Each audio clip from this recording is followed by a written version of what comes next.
half-century. More of these stories at townhall.com.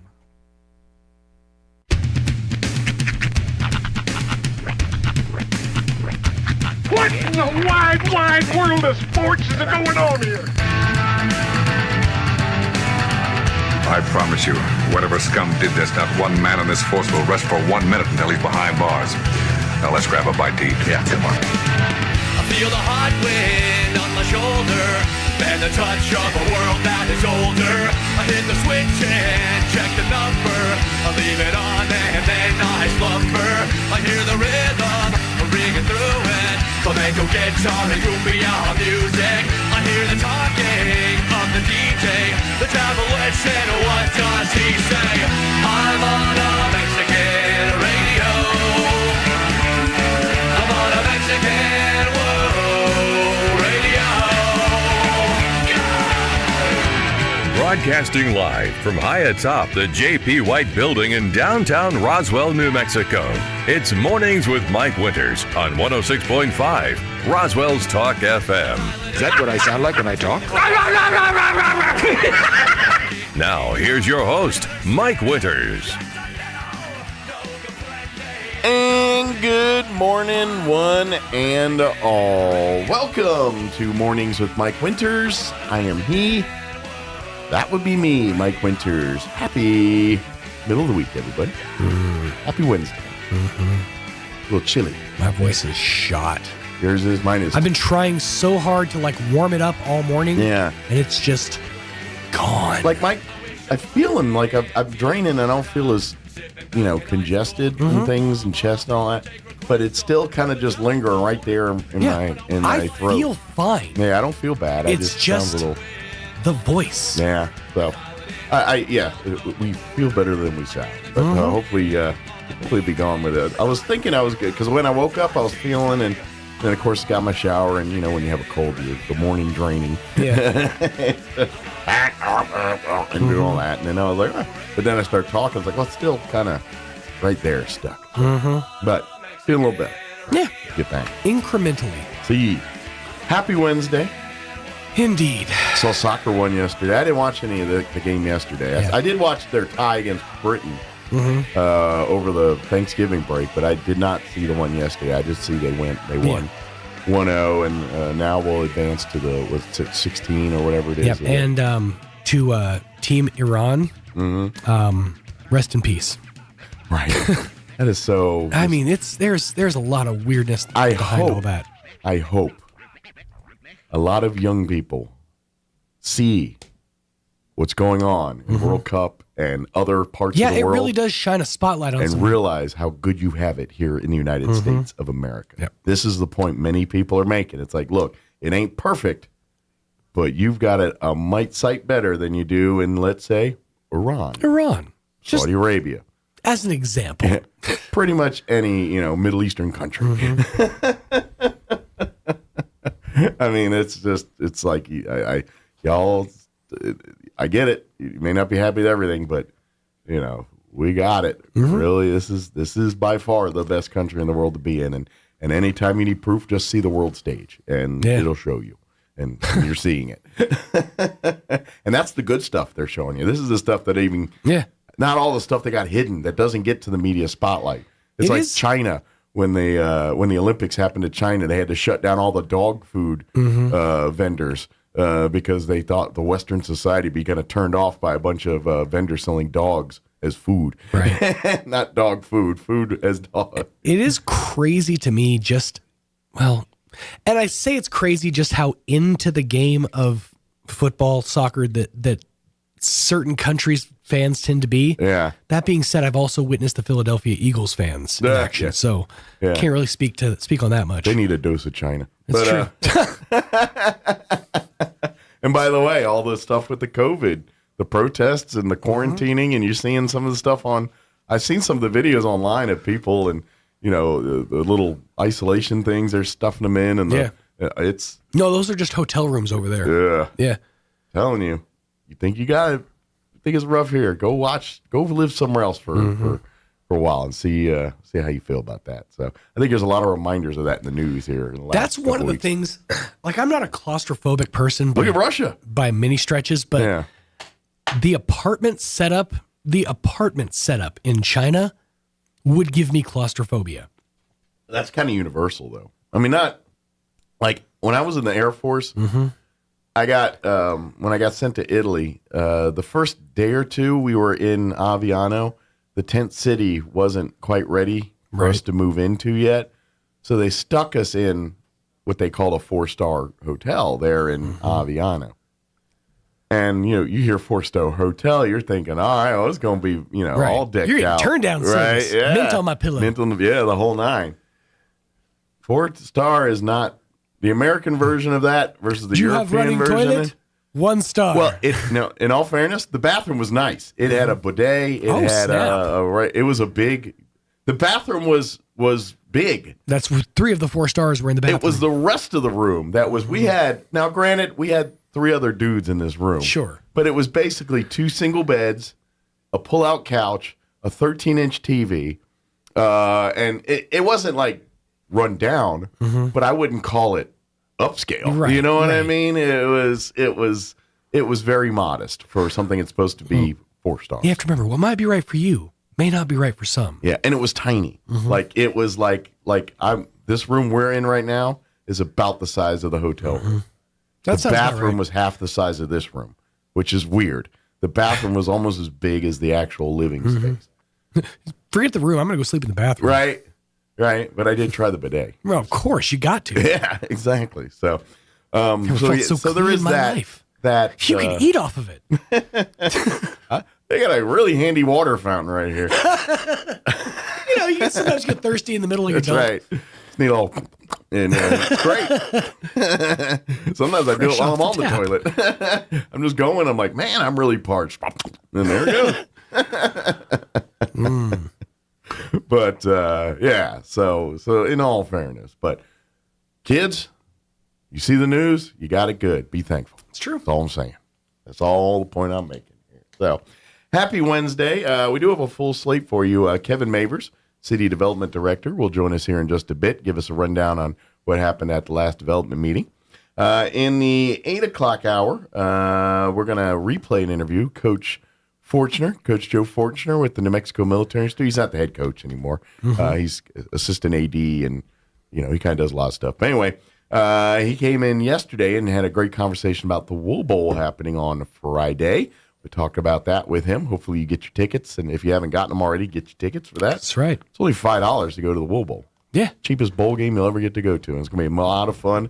They're going to have flyovers at 5. They're going to have fireworks. I've heard a lot of rumors about some surprises they have coming up for this game. It's going to be one of those like unique experiences. Well, I'm kind of questioning whether we have some former NFL players or 2 show up in town. Really? Well, Joe was telling me, Coach Fortner was telling me yesterday, LeVar Arrington, who is an all-pro NFL linebacker, played for the Redskins, a couple other teams. He went to Penn State. Well, his son is a linebacker / safety for Lackawanna College, Oh, really? the team that the Broncos will be playing on Friday. Your kid's at the game. I kind of feel like, and you're an NFL I feel like you're going to go to your kid's game in Roswell, New Mexico for a bowl game. Might pop in. Yeah. So I'm just wondering if LeVar Arrington is going to be just happen to sitting in the Wool Bowl stands on Friday. Yeah, and you would be the one person that would recognize him. Yeah, I would say him and you and Fortner. Well, now there's a few people that recognize him. He's a more than just Redskin fans know who LeVar. I mean, if Arrington like is. Aikman came rolling into the Wool Bowl, people would recognize him. More I feel than like, than LeVar Arrington, but LeVar Arrington, guys my age would probably NFL fans that are around my age would know who LeVar Arrington. It's messing with my head that you're not saying Burton. I don't know why. It's just messing with my head that you're not saying LeVar Burton. Different dude altogether. I know, completely different dude, but that's the only LeVar I've ever known. Matter of fact, LeVar Arrington had a radio show with one Chad Dukes on a sports channel in D.C. for years. And then LeVar went on to NFL Network, which I don't know what happened after that. He did that for a little bit, and I don't know if they fired him or he's still doing it. I have no idea. I haven't seen him in a while. And then Dukes went on to, now he's a podcaster. But yeah, it was, so LeVar's even got journalism side of stuff, on-air stuff. Yeah. Yeah. So I'm not saying he is, but I wouldn't be surprised if he's not. Mm-hmm. You know, his kid's playing in the bowl game. Yeah. I would imagine he's going to be there. Probably not rooting for the Broncos, but you know. Yeah, it's not quite the same as like, my kid's in, Pee Wee League, so I need to go to the games. Yeah. You can miss a couple if you're Yeah, but this is a bowl college. game. This is a bowl game. This is a big an deal. important game in his son's career. So. That's right, Maggie. I'm just saying, there's a chance you have an NFL player hanging out in it, at least one. Yeah. And I'm just one that I'm catching wind of here. So, but we're going to play that interview with Coach Fortner in 8 o'clock hour. And then in the 9 o'clock hour, we're going to have American Legion Post 61. They join us once a month. It's their normal monthly visit here. So they'll give us an update on what they've got going on. Of course, Reese Across America just ended yesterday. Yep. And I got, hopefully, I don't know. I haven't heard what goal they hit. I got a few myself. Yeah. I was like, oh yeah, it's the last day. I need to go do that. So I did that yesterday. Giving Tuesday. I actually did. I gave. Look at you. I was giving. It was my sister's birthday, so and she had a charity that she's very supportive of, so I donated to that, and because that was what she wanted, and then of course Reese Cross. So I feel like I did my part giving. As I gathered it, Facebook matched donations yesterday to different charities for Giving Tuesday up to I think $7 million. Oh, good. Well, hopefully some of what I gave matched. A lot of good there. For that. So Yes. Steve. So it is 7:16. I think our guest is here. Yes, sir. So let's go ahead and take a gander at your weather. It's gonna be a little cooler today, and there's still a chance of rain on Saturday. I'm meteorologist Steve Hamilton with your Pecos Valley weather. Looks like a mix of sunshine and clouds for us today as a cold front moves into eastern New Mexico. We will stay a little on the cool side. Our afternoon high is about 50 and a little bit breezy. Pretty cold overnight, upper 20s to around 30 and some lingering cloud cover. And then we're back up to about 60 for the afternoon high on Thursday and sunny. A big warm up on the way for Friday, sunny and mid-70s. That's your latest forecast. I'm meteorologist Steve Hamilton. Thank you, Steve. Currently 25 degrees here in Roswell. Humidity is at 81%. Winds currently out of the north at 6 miles per hour. Today, sunny skies, highs near 50. It's a little cooler, but less wind. Winds will be out of the east 5 to 15 miles per hour today. Later shifting to the south this afternoon. Partly cloudy tonight, chilly overnight. Overnight low of 27 expected. Winds will be out of the south at 5 to 10. For Thursday, starting to warm back up. Sunny skies, 60 for a high tomorrow. Winds out of the southeast at 5 to 10 miles per hour. Partly cloudy tomorrow night. A little warmer, 37 for an overnight low. South winds at around 5 miles per hour. And then Friday for the Wool Bowl and for all the other stuff, going to be a beautiful day. Mostly sunny and 75 for a high on Friday. South winds 10 to 15 miles per hour. Partly cloudy Friday night with an overnight low of 42. And we go from mid-70s and sunny on Friday to partly cloudy, upper 50s near 60, and then good chances of rain. We are looking at a 40% chance of showers on Saturday. Partly cloudy, highs near 59. 40% chance of rain Saturday night. Mostly cloudy, 44 for an overnight low. And then Sunday, there's a slight chance of rain showers, 20%, mostly cloudy, high of 63. And then we'll be back near 70 on Monday under partly cloudy skies. So cooler today, but it starts gradually getting warmer, and looks like we'll have a good shot at some moisture chances here for the weekend. All right, it is 7:18. We're going to take a 3-minute break, and then Kevin Mavers with City going to join us here on the other side. Don't go away. You're listening to Mornings with Mike Winters. If a sports injury is keeping you from the physical activities you love, the sports medicine team at Artesia General Hospital can help. Their orthopedic specialists and physical therapists work closely with you throughout diagnosis and treatment. No matter the injury, from ACL injuries, golfers and tennis elbow to foot and ankle pain, they'll get you back in the game. Appointments are available in Artesia or Carlsbad. Request an appointment at artesiageneral.com/sports. Here in Roswell, we work hard for our money. That's why it's important to spend our money wisely. Hi, this is Melanie from Glenn's Furniture. When I walk through our store, I'm really impressed with the furniture we sell. It's so beautiful and so comfortable you could just feel the quality. This is furniture you'll be proud of for years to come. Furniture that your family will enjoy every day. Furniture that will last and last. Get the most from your hard-earned money. Come see us at Glenn's Furniture, where delivery is free since 1953. It's the Cumbia Tacos and Tequila Festival, Saturday, December 3rd, Roswell Convention Center. Dance and enjoy tacos, tequila, margaritas, and beer, along with the Salsa and Queso competition and Chihuahua Beauty Pageant. The music starts at 6 p.m. featuring Barcutanga, Giselle Cruz, Antonio Luis, and Proyecto Cumbion, plus Mickey Cruz at 7:30 p.m. Tickets start at $20 with VIP table for ages $280, including a VIP meet and greet with Mickey Cruz at 7 p.m. Get your tickets now at holdmyticket.com. Cumbia Tacos and Tequila Festival, Saturday, December 3rd at the Roswell Convention Center. Sponsored by Dean Baldwin Painting. Jennifer here from Trustmark Roofing, and I know you've heard me say that you can trust Trustmark, but I want you to know what that looks like in real life. A few years ago, we installed a beautiful new roof for an older woman who was recently widowed. She was an artist, and colors were really important to her. So when she said she didn't like the color of a brand new roof, we took that seriously. She had picked the color and signed off on it, but I just kept thinking, if she's going to walk into her house every day and be disappointed, then we're just going to redo it. So we did. We ripped that beautiful new roof off and replaced it with a slightly different color, and she was thrilled. Yes, it cost us quite a bit of money to make her happy, but I want you to know you can trust Trustmark to make it exactly right every time. If you have any roofing needs, call us at 575-755-ROOF or find us online at trustmarkroofpros.com. Trustmark Roofing, we put people first.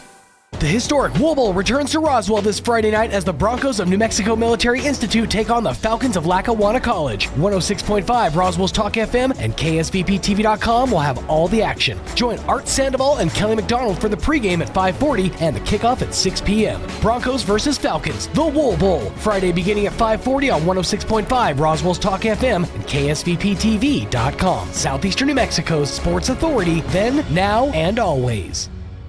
Here's a Mornings with Mike Winters fun fact. Astronauts are not allowed to eat beans before they go into space because passing wind in a spacesuit damages them. The suits or the astronauts? Here's Mike Winters. And good morning. It is 22 minutes after 7 o'clock, and joining us in studio this morning, City Development Director Kevin Mavers back with us. Good morning. Good morning, Mike. How was your holiday, Thanksgiving?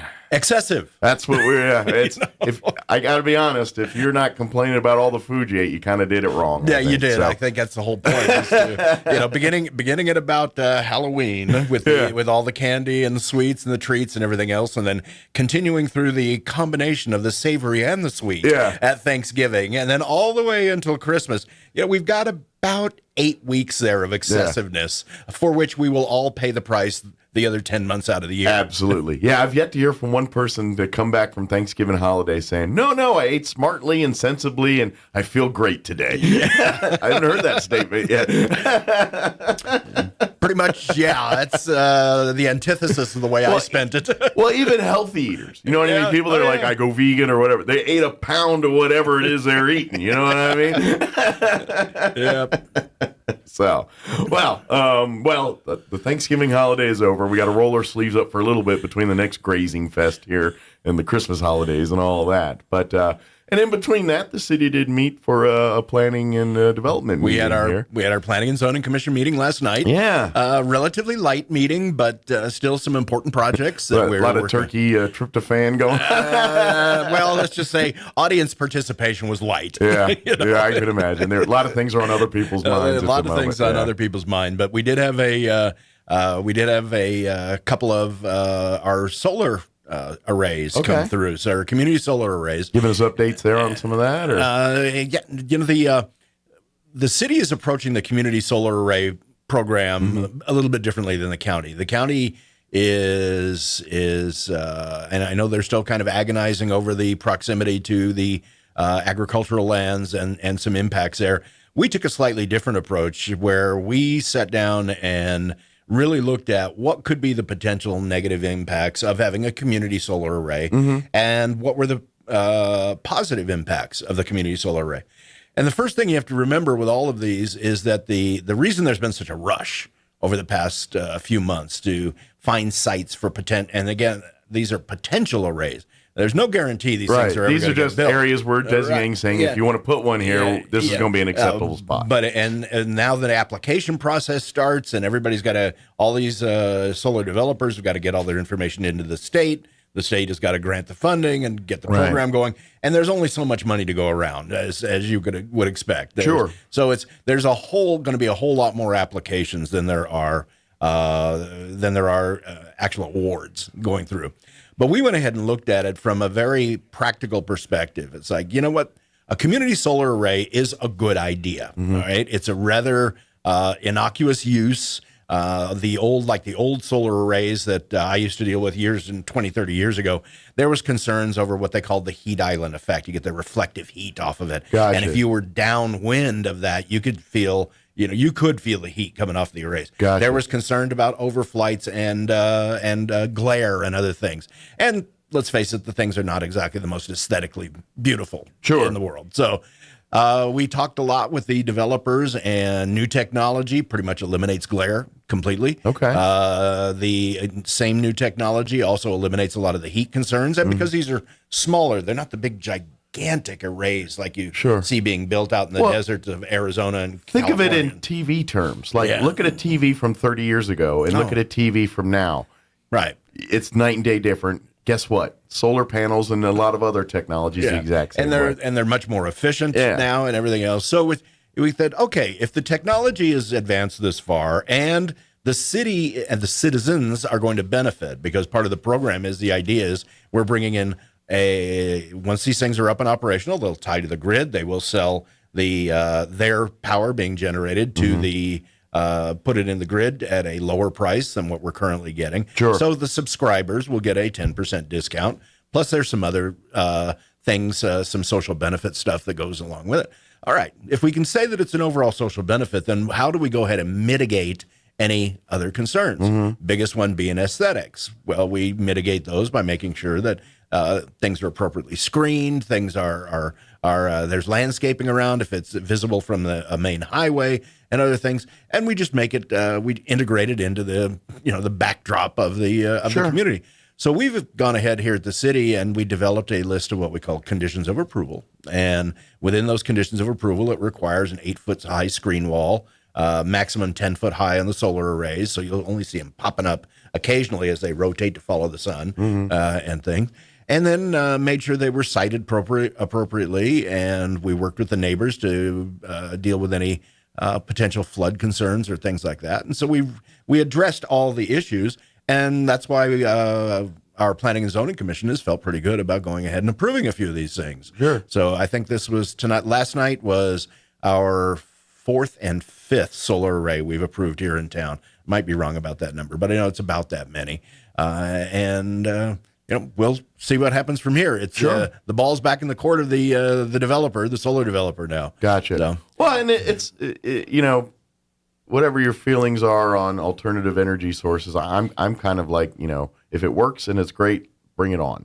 Bring all to the party. The way I kind of feel about it. And I to me, this looks like it's a potential for a good thing. And let's face it, they're not putting these solar farms like in the middle of a residential neighborhood. They're out in the nothing. We got town, and then you go out and there's just nothing. It's out there. Yeah, some of the big ones are way out there. Ours are a little, obviously, because they're inside city limits. Yeah. They're a little bit closer. But even the ones we've approved are on the extreme ends. Yeah, it's not like it's in a busy residential commercial area. It's someplace a little off the beaten path of the city.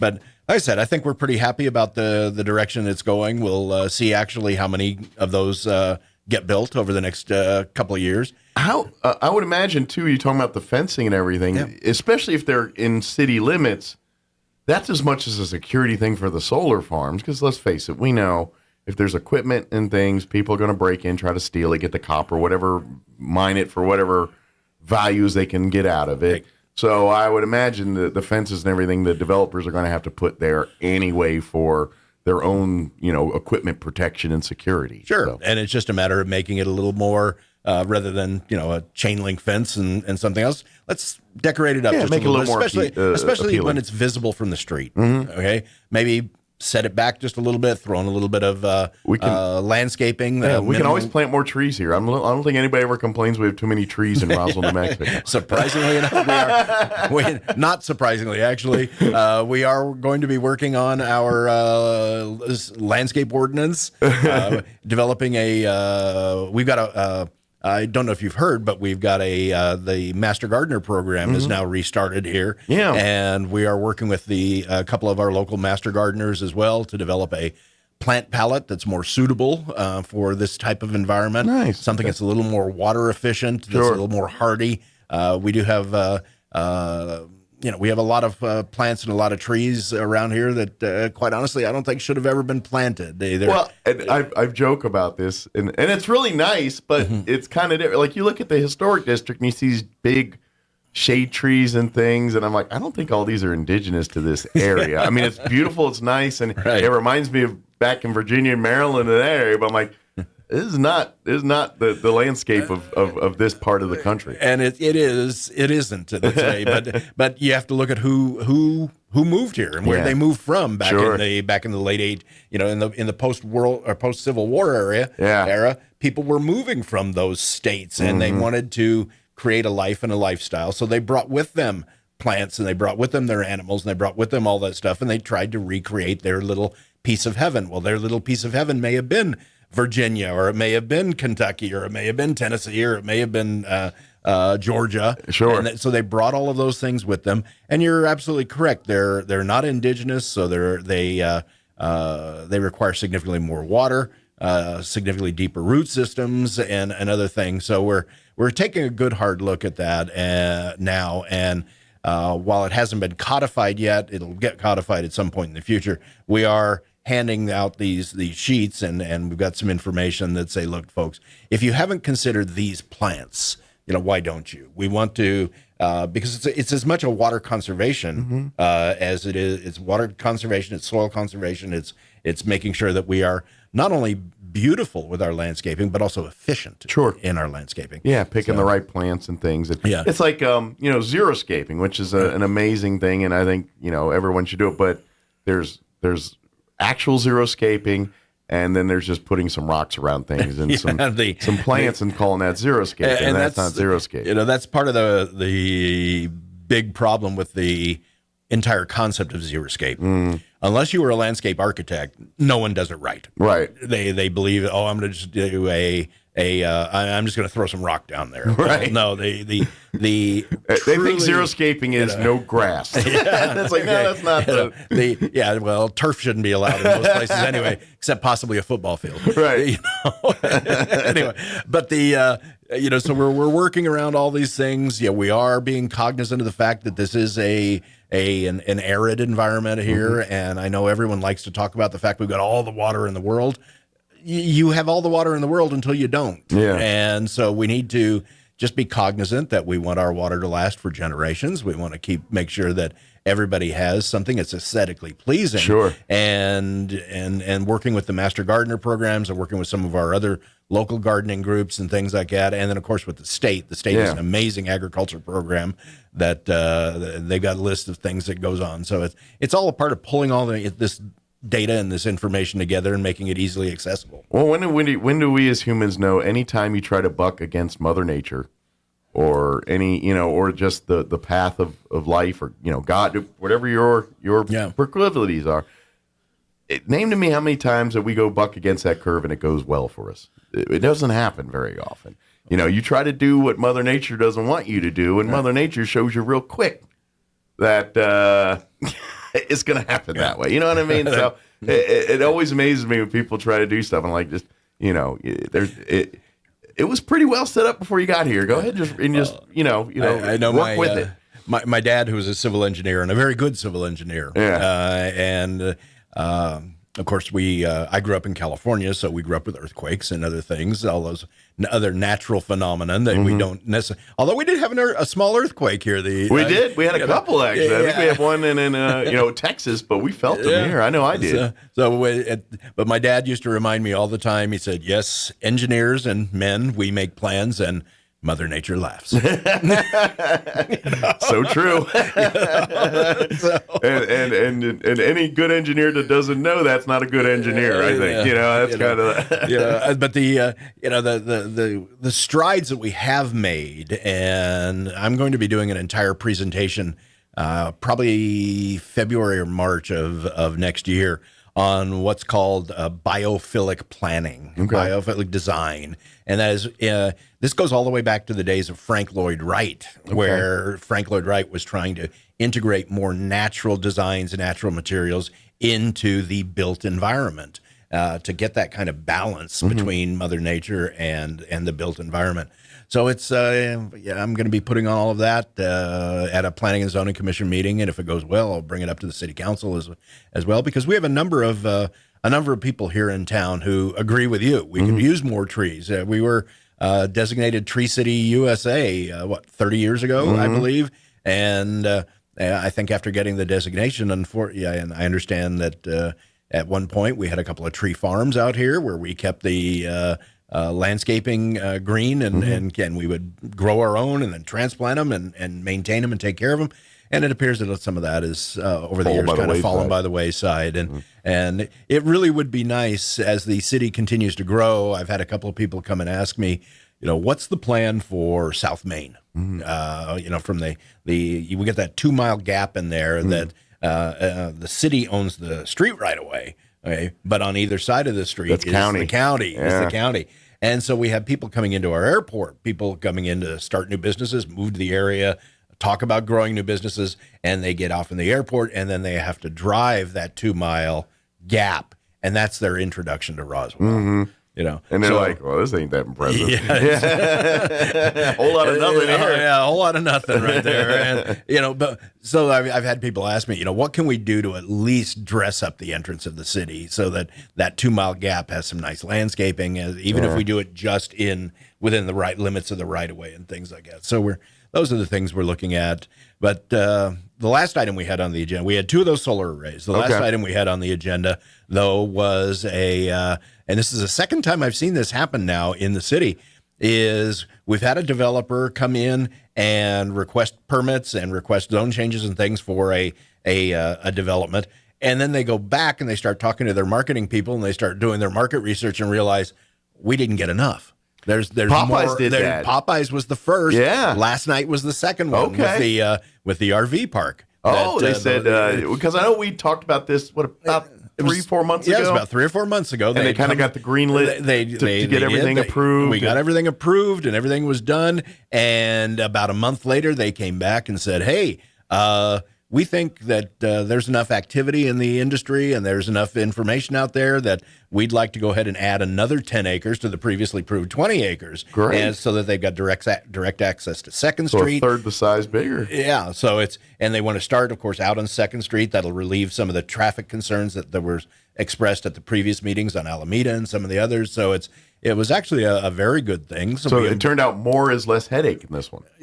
In term, less is more. Usually, this one's more is less headache. Sometimes it just works out that way. So we worked with them and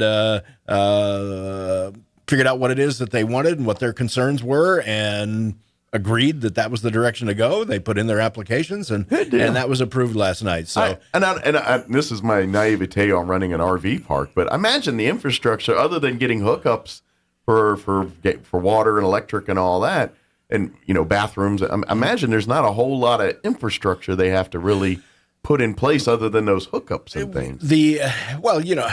These days with some of these Class A RVs being as big and heavy as and any bus, actually, they're bigger and heavier than most buses. And you don't need a regular. That's the part that scares me, but that's another conversation. So making sure that the roads are designed to handle those kind of loads and everything else, and then you still have to make sure that you've got appropriate ingress and egress for emergency vehicles, for trash trucks, and all the other various maintenance things that plot it really well. But as far as you're essentially building a medium density subdivision when you do an RV park now. The only difference is the houses aren't static; they're mobile. They move in and out and plug into everything. So the water, sewer, electricity, in some cases even natural gas or propane. And the big thing these days is, like, even for our regular single family homes, is communications. Your internet and everything else. You got a lot of people that are road warriors now, or even people that are retired that are living full time in their RVs, and they want to stay connected to the rest of the world. Absolutely. And then in any kind of upscale RV resort, they expect to have some kind of community building. These days, more and more, you're finding that kind of an office away from the office as well, or kind of like the hotel amenities with the little gym and court or business center and all that stuff. All of those things, Yeah. and of course even beyond that, having a dog park, place where you can walk and exercise your dog, having the nice landscaping. You don't want to be right on top. These days, the actual places where you park the vehicles, you go in, they keep growing larger and larger because we have you have a 40-foot trailer, 20-foot truck, and slide outs on either side. Right. So what used to be about a 30-foot long vehicle that was only 8.5 feet wide is now 60 feet long and 12 to 14 feet wide. But it's if you've been in any of these new RVs lately or been to an RV show, it truly is like a mobile condo. I mean, some of these are incredibly upscale now, and I keep looking at it with my wife, and my wife keeps looking at me, and it's like, I don't know, that might be the way to go in retirement here. We just pull up stakes and then of course you drive past the gas station and you look at the cost of fuel. Yeah, then you're like, never mind, I can't afford it. For me, it's just I don't want the stress of driving a house around the country, and not hitting and backing into things and all that. If I had somebody to do that for me, and I just sit back there and eat snacks and live my life, I'd be good to go. So, but that doesn't work that way.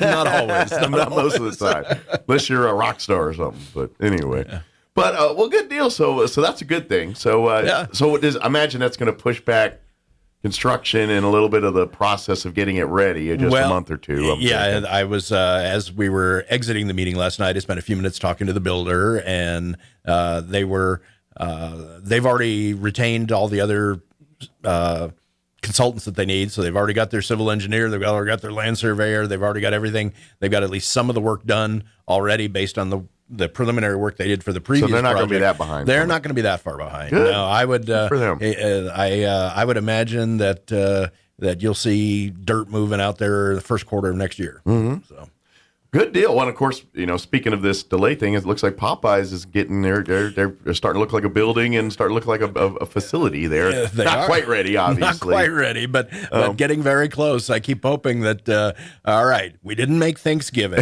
Okay, will we make it for the January 1, bowl games and everything else? Yeah. Because and then if worst case scenario, Super Bowl. Yeah. Can we say that? Or do we have to say the big game? I think we can say, as long as we're not advertising a product while saying Super Bowl. Oh, okay. It's not like saying, at the Super Bowl, get your Coca-Cola. I don't know how I don't know. works, We kind of just said, hey, Popeyes for Super Bowl. No. Sorry, NFL. We'll cut you a check for a nickel. But I'm curious because I saw work going on in front of Firehouse Subs, too. And I know that there's been some delays and things there, but... Right. I don't know if you heard one way or another, like any progress on that one, whether or at least a tentative date or something. I have not heard a tentative date. I know that there's been some ongoing discussions between that developer and Firehouse Subs themselves. Okay. I'm not sure the status of those discussions, but the good thing is, though, I believe all 4 of the other suites are now filled. Yeah. Okay. Okay. So the building is full with the exception of Firehouse Subs, which, of course, is an indication of the economic activity out there. That's a good sign. And that developer has actually come back and requested to build another building a little further up the street, very similar. So business is good. Yeah. The activity that's going on that is just the regular day-to-day activity has been incredible. Mm-hmm. The people coming in and wanting to do additions to their houses, the people that are coming in and just wanting to add a carport or garage and things like that. But then the smaller developments all around, a new office building here or a renovation over there or just somebody coming in and applying for a new business license. Mm-hmm. It is a constant stream through our offices, and we're seeing a lot of renewed activity on the west end of 2nd Street. We're seeing a lot of renewed activity on the north end of Main Street, but we're also starting to see, I met with a builder and developer and a few other people about a couple of different projects in South Main as well. Good. So the activity is citywide now, and good to see growth all parts of the city. Yeah, we're going to, and those are just the things that are happening spontaneously, beginning here in the very near future. In fact, we've already. You were probably, I know you weren't out there, but did you hear about the cleanup that was done in the Chihuahuita neighborhood? Yes, yeah. And our office was part of that. We were out there helping everybody, and I took a lot of pictures and, like everyone, posted them all on Facebook so that everybody could see the work that was being done. And there's more to come on the Chihuahuita project. They've got a lot planned in there. And if people that live in that district or grew up in that district, they're looking for people to get involved to help kind of plot the future of that district. And we're going to be a part of that. Yeah. So, in fact, there's a meeting coming up. I believe it's December 9th. Yeah, I believe you're right. A community meeting at the Boys and Girls Club over there. Mm-hmm. So we've been spending, and by we I mean community development, code enforcement, the building office, and everybody else, along with a couple of our city council people, because that is in Ward 1, and they're very concerned about that area. Mm-hmm. Been spending a great deal of time over there, and then right after the first of the year, after we have a couple of these meetings, and what we're trying to find out is what direction does the community want to go out there? Do they really want to look at it from a historical perspective, or do we just want to do neighborhood revitalization? I mean, do we need to add what infrastructure do we need to add? I know Alameda through that area right now is a bit of a problem because it's a through street that connects Atkinson and Garden, and people use it as a bypass for Second at times, and so the traffic gets to be a little bit excessive and the speeds get to be a little bit excessive. So we've got to do something about that. Sure. Certainly, I believe it's Nancy Lopez School that is just to the east of there. Yeah. Okay. The whole concept of the Safe Routes to School program, making sure that we have sidewalks and crosswalks, that we've got reduced traffic speeds and everything else. That's first and foremost on a lot of people's minds as well. And then, of course, the general cleanup and the look and the feel of the area. Preserving some of the history of that district and everything else. I've spent a great deal of time here lately over at the Historic Society and combing through books and archives and looking at all the older materials. That's it seems it's a good thing I'm not even a closet historian these days anymore. I am way out. You're of the closet. full out of the closet. I am way out of the closet on my the desire to learn about the history of this, and that, folks. I've talked to a couple of people that are natives that have never set foot in our historical society building. Isn't that a great archive facility and all that? Gosh, between the archives they have and the books they've got for sale, and just talking to the people that are there and knowing and understanding, it's a treasure. It is a treasure. Yeah, that's probably the way I would put it as well. That's why I've been a part of that board for several years now, and I love what it's part of what I think is important. It is Our community. I think it's important. Bless you for the work that you're doing. Because I did easy. I show up to board meetings. They do a lot harder work than I do. But I walk around there and act like an idiot for 10 minutes, and then I leave. But that is another one of the districts and another one of the areas that our office is talking about. And we're talking to some of the people who are members of that, and of course Lee in itself, that stretch just from 2nd Street to about 5th or 6th right there with those amazing buildings. And you've had Mark and Maria Bleth come in there with their brand new Hacienda de Amor and what they're doing. So we want to make sure that we're working, because our zoning and development code provides neither incentives nor protections for that historic district. And I was able to dig through our archives at the city, and I found some attempts at a historic preservation ordinance and other things that have never been put together. So that's another item that's on my agenda. Good deal. For the new year, so that we'll be sitting down with everybody and say, okay, folks, this entire district is a treasure for this city, and it needs to be preserved and protected. But we also need to have a mechanism where the cost of the preservation and the protection can be underwritten by utilizing these buildings in a way that make them income producing as opposed to just an expense to the owner. And so that's where this adaptive reuse comes in. Can we reutilize these buildings for for bed and breakfast? Can we reuse them for offices, for lawyers and doctors' offices and other things that will integrate well into the neighborhood, that will allow those buildings to be income producing, which will then allow that money, that income, to be put back into the building, back into the neighborhood, which preserves the neighborhood intact. Yeah, absolutely. And it's just so it's a balancing act. We certainly don't want it to become a commercial district per se. It's still a historic district. You still want that feel of, but it just we have an income producing potential there that should be available to everybody so that they can maintain those buildings. Because there's a couple that I drive by and it just make me sad right now because I look at them and they're gorgeous, old, antebellum type housing there, and they're just in serious disrepair. Yeah, and that does more to detract than attract in that district. Correct. But hopefully down the road here we can make a bigger impact in that area, and it's great to see. And by the way, a quick plug: December 15th, they're doing their light up at the museum there and everything on Lee Street. So come out that evening about 5:30. Comes the first 50 get a free little gift bag and all this, but they're going to have the lights light up and lit up the whole area, and they'd love to have people come and see it. And then the Hacienda de Amor, they're going to do free cocoa and coffee. So kind of there and park and walk around. That's December 15th. So December 15th. Let them come in that about 5:30. Come out and see the lights, see all the fun, and just kind of a big happy holidays, and thank you everybody for coming out. Well, while we're plugging the Historical Society, we better plug Main Street Roswell. Yeah, absolutely. We've got the parade. We got the nighttime parade of lights coming up, starting at 6 p.m. Friday. Yeah, this Friday.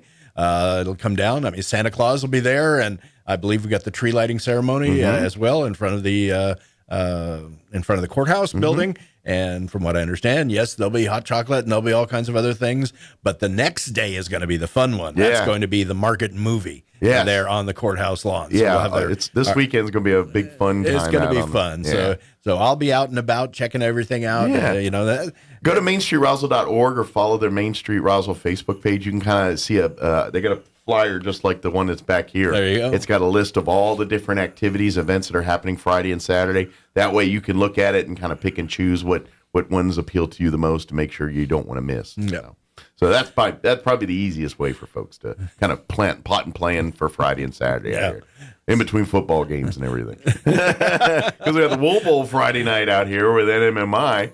JUCO in Lackawanna College, so we got a bowl game Friday. It's a busy time in Roswell right now. I laugh every time I hear that the commercial and the promo. Lackawanna's from Scranton. Yes, and one of my wife's favorite TV shows is The Office, which was based in Scranton. Yeah, Scranton. So I just get a big smile on my face every time I hear that the team is coming out from Scranton. And growing up as a kid, I'm from Maryland. I grew up in Southern Maryland.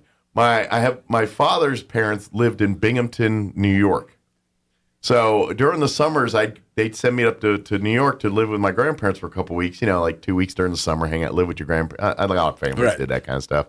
So when we do those trips, sometimes they meet in the middle and they'd go meet at this park and have a picnic and everything, and then they'd swap us, and then, my grandparents take us up, and then they do the same thing. But we always met in Scranton, Pennsylvania. There was this park right outside of Scranton. So when I think of Scranton, I think of this park we used to go to have picnics and swim and meet and do do the swap. There they go. That was like a tradition, and during the summers at our house. I just want to know whether or not the trip is being underwritten by Dunder Mifflin. That's right. I would love that. Would be so funny if you just see Dunder Mifflin is some kind of weird sponsor on something and something on the literature. Yeah. That would be funny. But I was talking earlier for football fans. I think we may have an former NFL player in the audience. I'm just. Because LeVar Arrington, NFL pro, he played for Washington. He played for another team or two, though, as well. Went to Penn State. Well, his son is a linebacker safety type on Lackawanna College. So I'm wondering, his son's in the bowl game. He might come out and be sitting in the Wool Bowl watching his son play on Friday. Just saying. I can't guarantee it, but I'm saying there's a chance, chance. I mean, if my kid's in a bowl game, I'm going to travel and see it. I think you should, unless you happen to be playing on the same day. Yeah, exactly. Which he hasn't played in years. He's a bit retired. He's a little long in the tooth for football play. Although I wouldn't mess with him. He's still a big dude. I'm sure.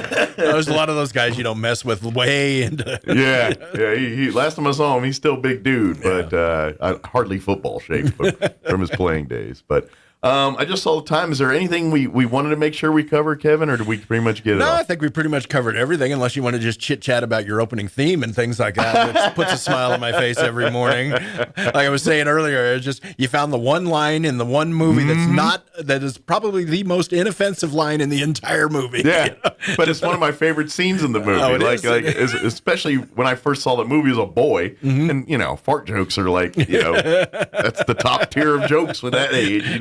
That they get no funnier than those, and that scene makes me laugh. Even as an adult, I crack up every time I watch that scene. And then your opening theme song, that the Mexican radio, that cracks me up as well. Which is a remake. That's not the original. That's not the original. Yeah. The original, I believe, though, was done in the early 80s, right about that time. And it may have been a little sooner than that, or a little earlier than that. It might have been late 70s. I grew up, when I was in junior high and high school, I remember of course, the big dog in terms of the big flamethrowers, the AM flamethrower out there was KFI, AM 640, KFI. And then along comes this XTRA, the mighty 690, 150,000 watts coming out of Tijuana, Mexico. Wow. And every time I hear that, I'm on the now that's where the towers were, and that's where all the mechanical stuff and the electronic stuff. The studio, though, was in downtown San Diego. Gotcha. So the guys that were on on air, this was an English language station. They played top 40 music, the mighty 690. Okay. And they were only 2 clicks, up the dial from KFI. Okay. And they would just stomp the signal.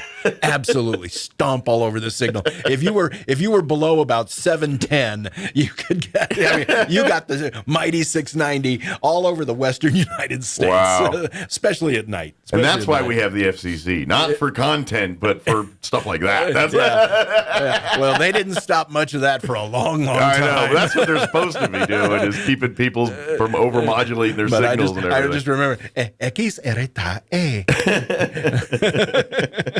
Yeah, I know the thing. It's the mighty 690. Well, and I got to tell you real quick, like our Spanish station, we have 4 radio stations. Yeah. We have a Spanish station, and here's just a factoid nugget. We were on a tower in Carlsbad with that for years, but we wanted to move that signal to our tower in Artesia. Mm-hmm. But because we're less than 200 miles from the Mexican border, we had to get permission from the Mexican government as well as the FCC to move that antenna because of the signals. Even though we're not a Mexican station or assigned to Mexico, we had to, and of course Mexican government, nothing works fast, so you had to pay off a few lawyers to bump your thing up the list to get it all and done. But yeah, we had the whole rigmarole just to move our antenna from Carlsbad to Artesia with the Mexican government. Nothing to do with our government. Right. It was just an interesting thing. It was amazing, being involved in the radio industry back in those days and learning. I mean, AM radio in and of itself, because of the way it's transmitted, has got such potential reach. I mean, so much more than FM radio. Well, and by law, they have to power down at night. Otherwise, they'll go except forever. for the ones that power up. Yeah, but most are supposed to power down at night. But I happen to work for a station that was they had a directional antenna. Yeah. They were out in the high desert, so we were North LA County. But at night, we would power up to, I think, 50,000 watts, and you could go 10 miles west towards Los Angeles, and you couldn't hear us. Wow. But you could hear us in Las Vegas, going to the east. Yeah. Because of the directional antennas and stuff. And then occasionally, I spent my summers on my grandfather's farm in southeast Missouri, Cape Girardeau, Missouri. And I'd be flipping around the dial at night, and if the weather conditions were just right, I'm picking up KFI, and I'm picking up KHJ, and I'm picking up all these, it's all dependent on the atmospheric conditions. Yeah, it's all in a grid is how that works at AM. So you get in that little grid, next thing you know, you're hearing stuff from Canada, Mexico, everything in that grid section there. It's pretty interesting. It is. Good deal. Well, I just saw time. I got to get one thing in before they kick us off till news here. So, Kevin, appreciate it as always the visit. We'll see you here next time. Okay? All right, Mike. And if I don't see you before, well, we've already had Thanksgiving. I was going to say Merry Christmas, but I think we will see you before. I think I'll see you in there like right a day around. or two before Christmas. Yeah, right in that wheelhouse right in that there. week. So. Okay. Thanks, Kevin. All right, sir. Bye-bye. All right, 7:59. Quick sports before news. Don't go away. Hey, New Mexico. Experiencing issues keeping your office technology up to date with these crazy supply chain issues? Well, DSI is here to help. We've diversified our products and solutions to help your business not just survive, but thrive in any situation. Have your teams collaborate and share with high-def video walls and interactive smart panels. With free unlimited support, the fear of any new technology is a thing of the past. Contact DSI today to upgrade your workspace. www.dsinm.com. It's time for the Chavez County Sports Report. Tough way to start the season for the Roswell and Goddard boys basketball teams last night. Roswell was playing in Las Cruces against an Oregon Mountain team that already had a win under its belt. Oregon Mountain moves to 2-0 with a 74-59 victory over the visiting Coyotes, who won't play again until December the 8th. Goddard, meanwhile, loses against Clovis 72-33, the season opener for both teams. Also in boys basketball, it was Dexter beating Loving 60-50. The Demons season opener. Gateway Christian falls big, though, to Jowl 61-13. In girls hoops, Dexter also loses to Lovington by a score of 52-15. Gateway Christian falls by a point to Jowl 40-39. The Sports Report brought to you by DSI. Call DSI for all your office technology needs. I'm Eric Butler at Roswell's Talk FM 106.5. From dementia, Maria Carrillo with the Alzheimer's Association says it's a big first step in the right direction. We all understand that this is not a cure, and we're all trying to really grasp what it means to slow Alzheimer's, because this is a first. This is a first for us. The Japanese drug maker Eisai and its U.S. partner Biogen had announced earlier this fall that the drug lecanemab appeared to work. That's a badly needed bright spot after repeated disappointments in research. Meanwhile, other health research indicates it's important to eat your vegetables. A new study of 80,000 men over the age of 60 says men can reduce the risk of colorectal cancer by eating vegetables like broccoli and spinach. Researchers say those eating the most green vegetables, nuts, and whole grains could lower their risk of colorectal cancer by up to 22% compared to those who ate the least. Tasha Stevens reporting. Congress is moving swiftly to prevent a looming U.S. rail workers' strike. Lawmakers reluctantly intervening in a labor dispute to stop what would surely be a devastating blow to the nation's economy if the transportation of fuel, food, and other critical goods were to be disrupted. More from townhall.com. Hey, I'm Andy. I started Harry's because I was frustrated with buying razors at the drugstore. And when I say frustrated, I mean like so upset I called my friend Jeff. Hello, this is Jeff. Jeff, I'm at the store, and I don't get why these razors cost so much? Yeah, and do they need to look like robots? Dude, I know. And it's so frustrating how expensive they are. Getting ripped off sucks. We gotta do something about this. Why don't we make our own high-quality razors at much better prices? Actually, I heard about this German razor factory that makes some really high-quality blades. Really? Okay, maybe that's not exactly how it went. But we did buy that German factory, where we're turning high-quality steel into super sharp blades for a smooth shave at a great price. Seriously, as low as $2 per cartridge. Over the past 10 years, 20 million people have tried Harry's. Join them and get your starter set now. That's a 5-blade razor, weighted handle, and shave gel, all for just $3 with free shipping, backed by our quality guarantee. If you don't like it, it's on us. Just go to harrys.com now and enter code MODERN at checkout. That's harrys.com, code MODERN. A woman who was extradited from South Korea this week after the bodies of her 2 children were found in abandoned suitcases has made her first court appearance in New Zealand. The 42-year-old woman has been charged with 2 counts of murder. She faces a mandatory sentence of life imprisonment. The case horrified many people in New Zealand after the children's bodies were discovered in August when an Auckland family bought abandoned goods, including 2 suitcases, from a storage unit in an online auction. Authorities say the children were between 5 and 10 years old and had been dead for years. A judge imposed a temporary order that keeps many details of the case secret, including the names of the woman and the victims. I'm Lisa Dwyer. U.S. consumer confidence fell for the second straight month in November amid ongoing high inflation, rising interest rates, and layoff announcements by several large tech companies. Breaking news and analysis at townhall.com. A Walmart employee who says she was barely missed being shot in gunfire that left 6 co-workers dead has filed a $50 million lawsuit. Here's correspondent Norman Hall. The lawsuit filed in court in Chesapeake, Virginia, says Walmart allegedly continued to employ the shooter, a store supervisor, despite what it calls Andre Bing's known propensities for violence, threats, and strange behavior. The plaintiff is Danya Priolo. She alleges that she has experienced post-traumatic stress disorder, including physical and emotional distress. Walmart, which is headquartered in Bentonville, Arkansas, said in a statement that it was reviewing the complaint and will respond as appropriate in court. I'm Norman Hall. It's been a mixed bag in early trading on Wall Street. Right now, the Dow Jones Industrial Average is down by 122 points. The high-tech NASDAQ faring better. It's up about 30 at this hour. The S&P 500 off by 7. More of these stories at townhall.com.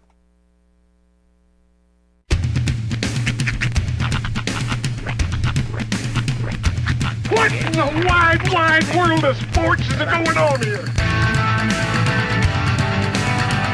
I promise you, whatever scum did this, not one man in this force will rest for 1 minute until he's behind bars.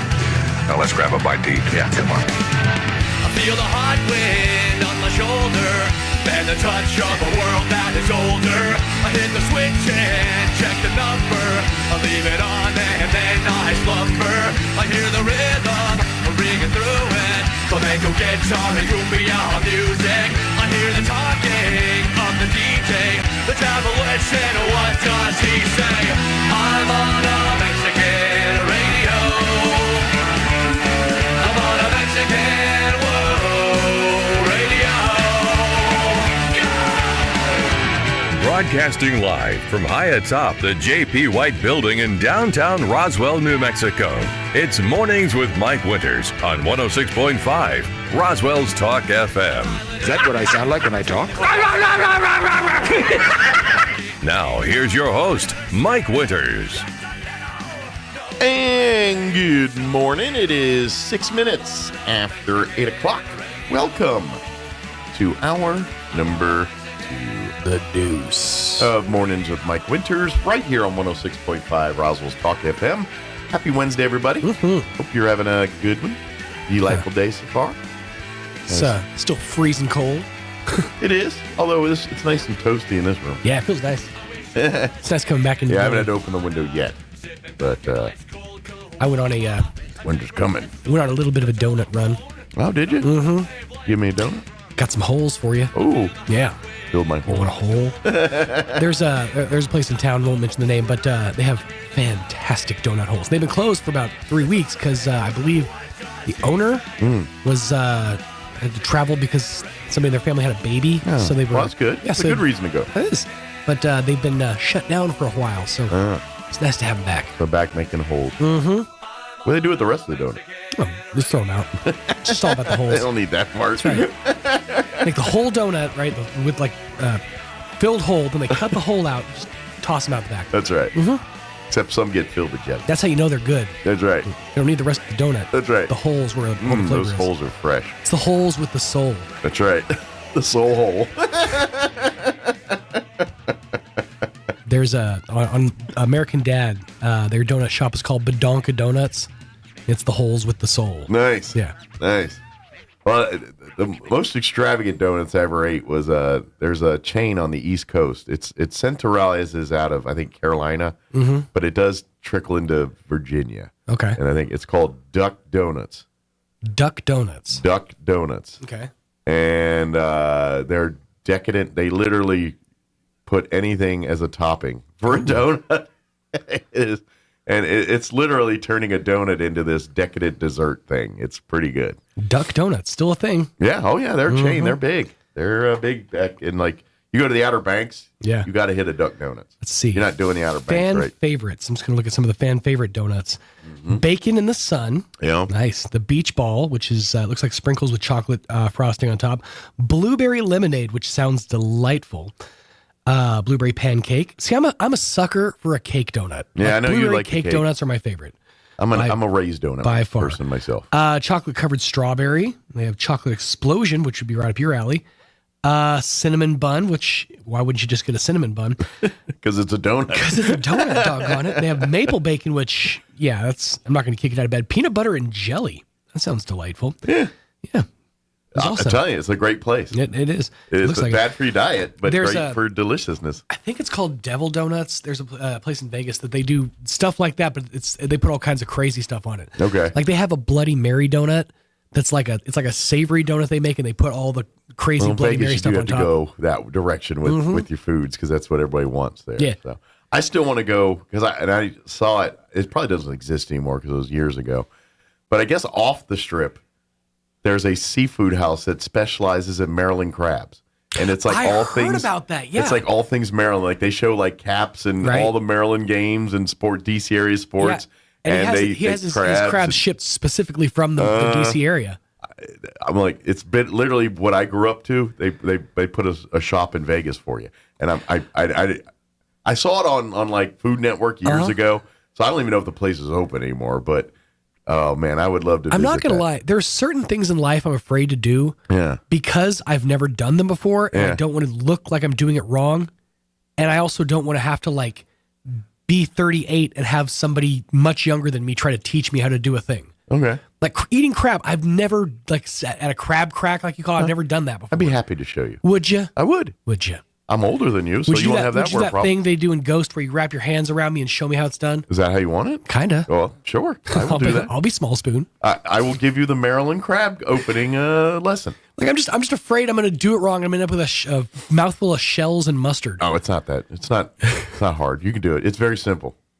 Hey, there's a lot of dumb people in Maryland that figured it out. They've been eating for years. If they can do it, you I can know do the it. meat is good, but it just feels like it's almost like eating sunflower seeds to me. It can be. It's a social thing. It's a social construct. It's like is the juice, pardon the expression, it's gross when you talk about meat, but is the juice worth the squeeze? To me, it is. To people that are raised on it, it is. It's kind of like crawfish. Right. To people that are raised on it, love it. If you weren't raised on it, you're like, it's a lot of work for a little bit of meat. It's true. Crawdads to me, though, are really more about the spices than it is the crawdad itself. Like you talk to crabbers and they'll say the same thing with the crab. It's just uncouth to sprinkle Old Bay seasoning into your mouth by itself. So well, and if you talk to some crabbers, they will say you're an amateur if you're using Old Bay. They say, no, I got my own recipe. I Old was Bay talking is about for crawdads. Yeah, in general, crabbers, Old Bay. Well, Maryland Old Bay seasoning's like a staple. That's kind of basically crabbers would make their own versions of Old Bay till Old Bay came out. But you got old school crabbers. They're kind of like Old Bays for the people who know what they're doing. I got this with my own secret. It's just in a bag, like a random Well, it's a Ziploc bag. different, and to be honest, it's probably not that far off from Old Bay. It's just got one little ingredient different. But each person that steams crabs, cooks crabs, they have their own little recipe that they do to do it. So, yeah, I mean, I'd be but curious eating them to is try very it. easy. It's just I would definitely have to have a lesson before I went and did it in a social I setting. showed my wife. I've shown a bunch of people how to eat crabs. So it's not that hard. All right. Just got there's a couple things you can't eat. And the rest you're good to go. Sounds like we're going to Vegas. There you go. Crab on. This hour we're not going to Vegas. This hour we're going to talk Wool Bowl. Coach Fortner from New Mexico Military Institute joined us here. Coach, the former football coach, not the volleyball coach. That's his wife. Used to coach Joe Fortner. He was the head coach of the Broncos. He's like an AD and still very involved with the institute there. But he's actually the one I think that's done a lot of the planning and coordinating and putting together of the Wool Bowl. Like the Wool Bowl's happening thanks to Coach Fortner. He was a head coach. You know what he is now? Tenured. Well, that's just it. the Coach Kurt, who's the head coach of the Broncos, he's kind of a mentor of Coach Fortner. Like he was a player with him and coach, and so you're seeing the Fortner tree right now. The national championship, that's all part of the Fortner tree there, and all that good stuff. So, but anyway, The Fortner Foundation. Yeah, that's right. But anyway, we're gonna play the interview talking about the Wool Bowl this Friday, talking about where you get tickets, how you get tickets, what's gonna be happening, all that good stuff. We're gonna play that here for you in just a few. Very good. Before we do any of that, though, let's take a gander. Now I want crabs. I know. Crabs and hush puppies. See, those two things go hand in hand. Like some people like to do the corn and sausage. I'm like, that's Boston mess. Maryland, you just boil up your crabs. Maybe you get some corn because some people like a little change, and then hush puppies. That's all you need to go. Yeah, that's all you need. And beer. Just fried batter. It's brilliant. And in its simplicity. East Coast soul food hush puppies, way better than what you get at Long John Silver and these other places. Oh yeah. Okay, I'm just telling you. If that's your hush puppy knowledge is like Long John's, they're tasty. I'll eat them all day, but they ain't vintage hush puppy. There's a place that we used to go to in Oklahoma called Fred's Fish House, and they had the best hush puppies on the planet of Earth. They were so good. I could just sit there and eat that as an entree. Yeah, it was so good. Yeah, there's a reason my dad died at 49. Just saying. All right, it is 8:14. I'm going to hard my arteries. Here's your weather. I'm meteorologist Steve Hamilton with your Pecos Valley weather. It looks like a mix of sunshine and clouds for us today as a cold front moves into eastern New Mexico. We will stay a little on the cool side. Our afternoon high is about 50 and a little bit breezy. Pretty cold overnight, upper 20s to around 30 and some lingering cloud cover. And then we're back up to about 60 for the afternoon high on Thursday and sunny. A big warm up on the way for Friday, sunny and mid-70s. That's your latest forecast. I'm meteorologist Steve Hamilton. Thank you, Steve. Currently 29 degrees here in Roswell. Humidity is at 72%. Winds currently out of the north at 6 miles per hour. For today, a little cooler than yesterday, but less windy. That's the trade-off. Expect mostly sunny skies, highs near 50. So we're halfway there. Winds will be out of the south 5 to 15 miles per hour. Tonight, partly cloudy, overnight low of 27, so it's going to be a little chilly tonight. Winds will be out of the south 5 to 10 miles per hour. A little warmer, a little nicer for you Thursday. Sunny, highs near 60 tomorrow. Winds will be out of the southeast 5 to 15 miles per hour. A little warmer tomorrow night. Will be about 10 degrees warmer than tonight. Partly cloudy, 37 for an overnight low tomorrow night. South winds at around 5 miles per hour. Friday, beautiful day for football and all kinds of all the fun and festivities to kick off the weekend. Friday's going to be perfect for it. Saturday, we'll see on that one. But Friday, beautiful. Mostly sunny. Highs near 75. Winds will be out of the south 10 to 15 miles per hour. Partly cloudy Friday night. Overnight low of 42. And then looks like we're going to get rain on Saturday. They're talking a 40% chance of showers. Partly cloudy. Highs near 60. 59 officially. That 40% chance of rain continues into the Saturday evening hours. Mostly cloudy. Overnight low of 44. So it's going to be a warm night overnight. And then Sunday, we still have a 20% chance of showers, mostly cloudy, highs around 63. And then we're back near 70 when you head back to work on Monday. So that's what we're looking at for the next few days here. It is closing in on 17 minutes after 8. Let's do this. Let's take about a 2.5-minute commercial break, and then we'll play our interview with Joe Fortner talking about the Wool Bowl this Friday. That's coming up next. Don't go away. Big O Tires Black Friday sale is here. 3 Fridays, 3 weeks, 21 days to buy 3, get 1 free on select in-stock Mesa tires with installation purchase. That's right, buy 3, get 1 free on select in-stock Mesa tires with installation purchase. Hurry in now through December 4th. Big O Tires, the team you trust. Installation charges extra. Required on all 4 tires. Not valid with other offers. Eligibility may vary. Disposal fees and shop fees extra where permitted. See store for details. Christmas on the Corner is Saturday, December 3rd at Renewed Wellness in Artesia, and you're invited. Come see everything Renewed Wellness has to offer and celebrate the grand opening of the Infused IV Vitamin Bar. Santa and the Grinch will be there along with booths to shop, fresh cut trees, bounce houses, food trucks, and more. Renewed Wellness and Infused IV Vitamin Bar is in the beautifully restored 2-story house at the corner of Richardson and 2nd, just south of the Artesia Public Library. We'll see you at Christmas on the Corner, Saturday, December 3rd from 10 until 6 p.m. Hey, if you're like most New Mexicans who don't have health insurance, it's probably because you think you can't afford it. Well, thanks to federal and now state-funded financial assistance, health insurance is more affordable than ever. In fact, most uninsured New Mexicans can get very low-cost or even no-cost health insurance from quality brand-name insurance companies you know and trust. Let the friendly and knowledgeable team at BeWellNM guide you through the process. Our help is free. Visit BeWellNM.com today. Buying a sewing machine from a big box store or online might seem like a bargain, but in this case, you really do get what you pay for. Just the machine. No lessons, no help with figuring out why it isn't working the way you expect, and no one close to fix it. Buying locally from an authorized retailer may cost a little more, but in the end, it will save you time, money, and aggravation. Come see me, Chris Ann, at So Easy Sewing, 200 East College Boulevard in Roswell, and let me show you why it pays to shop local. So Easy Sewing. You've never had it so easy. The historic Wool Bowl returns to Roswell this Friday night as the Broncos of New Mexico Military Institute take on the Falcons of Lackawanna College. 106.5 Roswell's Talk FM and KSVPTV.com will have all the action. Join Art Sandoval and Kelly McDonald for the pregame at 5:40 and the kickoff at 6 p.m. Broncos versus Falcons, the Wool Bowl. Friday beginning at 5:40 on 106.5 Roswell's Talk FM and KSVPTV.com. Southeastern New Mexico's sports authority, then, now, and always. Here's a Mornings with Mike Winters fun fact. China has more English speakers than the United States. They have more Chinese speakers, too. Here's Mike Winters. Is 16 minutes after 7 o'clock, and joining us in studio this morning from the New Mexico Military Institute, I just got to say Coach Joe Fortner, because that's the only, coach is like president. Once you're there, you just get called that the rest of your life, whether you're a coach or not. So, hey. Coach Joe Fortner is joining us here this morning from NME. How you doing today, Coach? I'm great, man. I appreciate you having me. Yeah, anytime. Love talking to you and love getting you on. So to clear things up, because I joked earlier, I was like, I think his job officially is trophy wife now. Because for those that don't know, his lovely wife has been leading the volleyball team to some pretty great seasons over the years here. So. When we had at one point you had Coach here on the football field, his wife taking things down in the armory there. So yeah.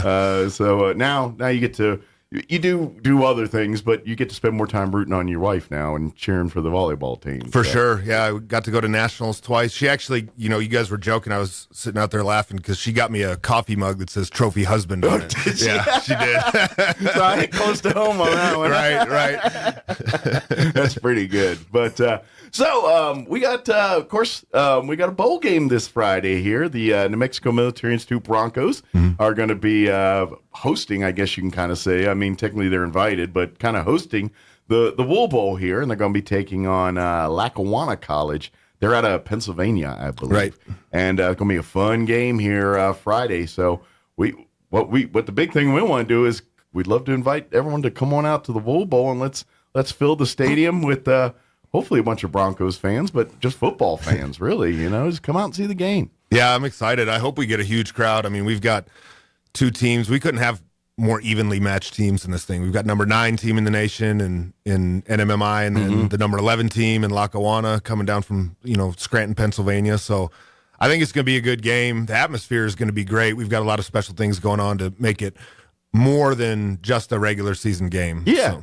Yeah, I know there's a lot, basically, for folks that don't know, we're kind of being, Roswell, the community, has been serving as an ambassador for this thing, and I know a lot of entities around town have been putting together things and events to kind of welcome the football. Well, obviously, a lot of the NMMI players, they're pretty familiar. They live here for, even though a lot of them aren't from here, they do live here. But all the players and staff and everything from Lackawanna, we come and give a nice welcome and show them some New Mexico Roswell hospitality here. So a lot of folks have been really good about doing that kind of stuff. And when do they all get into town, or are they in town already, or are they be coming in today or tomorrow? Or they get in Wednesday. So, yeah, Lackawanna's coming in Wednesday, and they've got a practice on Thursday. We've got a banquet on Thursday, and then Friday we're going. Good deal. Yeah. How does it work on the coaching side? Do y'all? I mean, is it?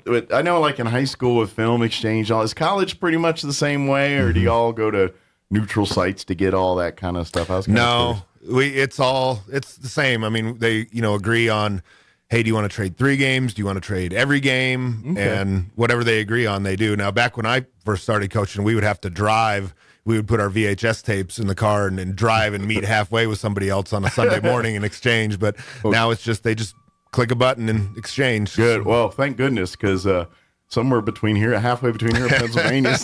What is it? Like Nebraska? Yeah. That's a road trip there. Here. So, Just curious, what's in JUCO is football styles different East Coast with I mean, like when you face, because you guys don't really face off against a lot of teams from that part of the country here. Most of the teams you face are Southwest, region of the country here. So I imagine it's pretty cool to face schools from different parts of the country, but is it different game, in the East versus what they do out here? Yeah, it kind of is. I mean, it really depends on. It's really regional, because like if you go down to Florida, especially you see it in the high schools a lot. You can't just go down there and throw the ball 1,000 times because it rains so much, and you might have sloppy games and playing in the rain, and it just doesn't work. You need a run game to win. You do, you do, and similar in Mississippi. So it's kind of regional, but I don't know. We haven't played a team from that region, the Northeast region, in a long time. I think the last time we played a Northeast team was when we played Nassau in the Empire State Bowl in 90-something. Okay. Well, I would, growing up in Maryland, I'm pretty familiar with Scranton, Pennsylvania, and it's an industrial town. They got a lot of, industry work and things like. It's kind of a working class kind of town. Pretty. I would say Scranton's probably about the size of Las Cruces or something like that. Maybe, given population-wise. It's been a few years since I've been there. But, there's a lot of similarities as kind of that blue-collar type mentality, same kind of deal here. So I imagine they probably have that same mindset as a college and as a team, too. So, and we'll I know see. their coach does. He's been there a long time, and he's a Hall of Fame coach. I think he just got his 200th win.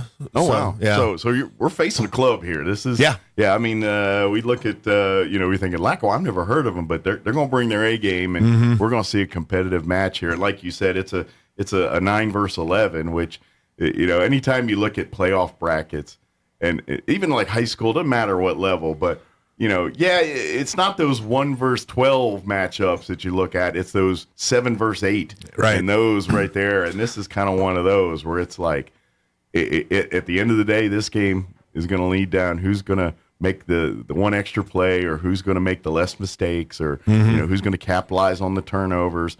Whoever does those things are going to win the football game on Friday. Right. So.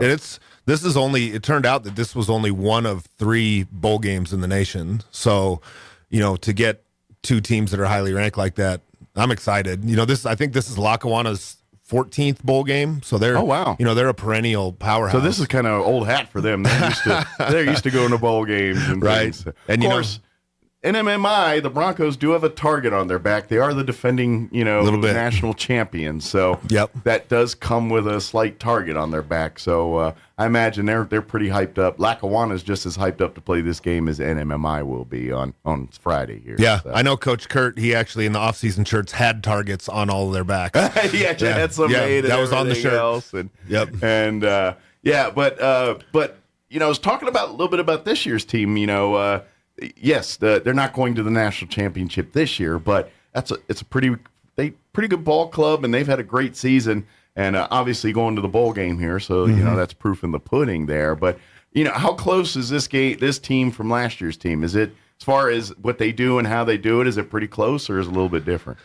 It's tough to replace a team like that. Sure. I mean, I knew that was going to be our best team ever. There was a special chemistry there that just, you can kind of see it when you see it. Yeah, I mean, I think there's 22 starters are gone, or 20 starters from that team were gone after the national championship game, going into this year. And so you had good players across the board in support roles, but then you had the really, really high-level players, who, like, we had the National Player of the Year. We had a D1 quarterback who's starting just down the road. He was the college D1 National Player of the Week last week, Diego Pavia. Yeah.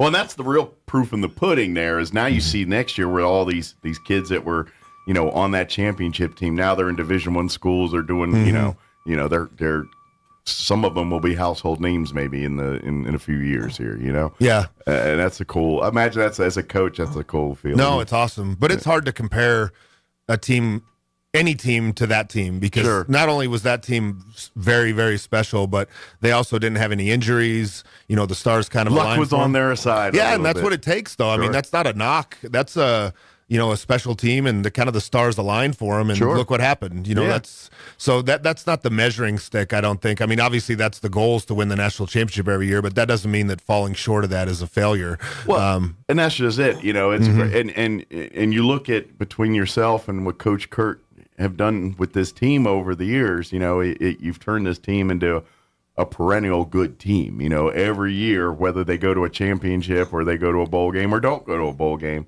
whoever is going to line up against the Broncos, they know they're going to have their hands full every single Saturday.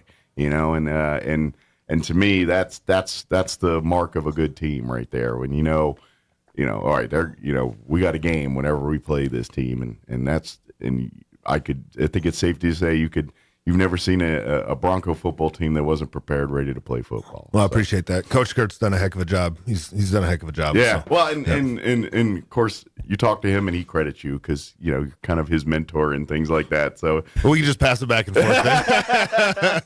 But he's playing in the bowl game. I'm just running the bowl game. Sure. So, well, it's one of those things that it takes everybody in the building to do their part and everything else. Coach Kurt wouldn't be where he's at without your help, and likewise, where you're doing today and what you've gone to players like him when you were coaching. That's what it.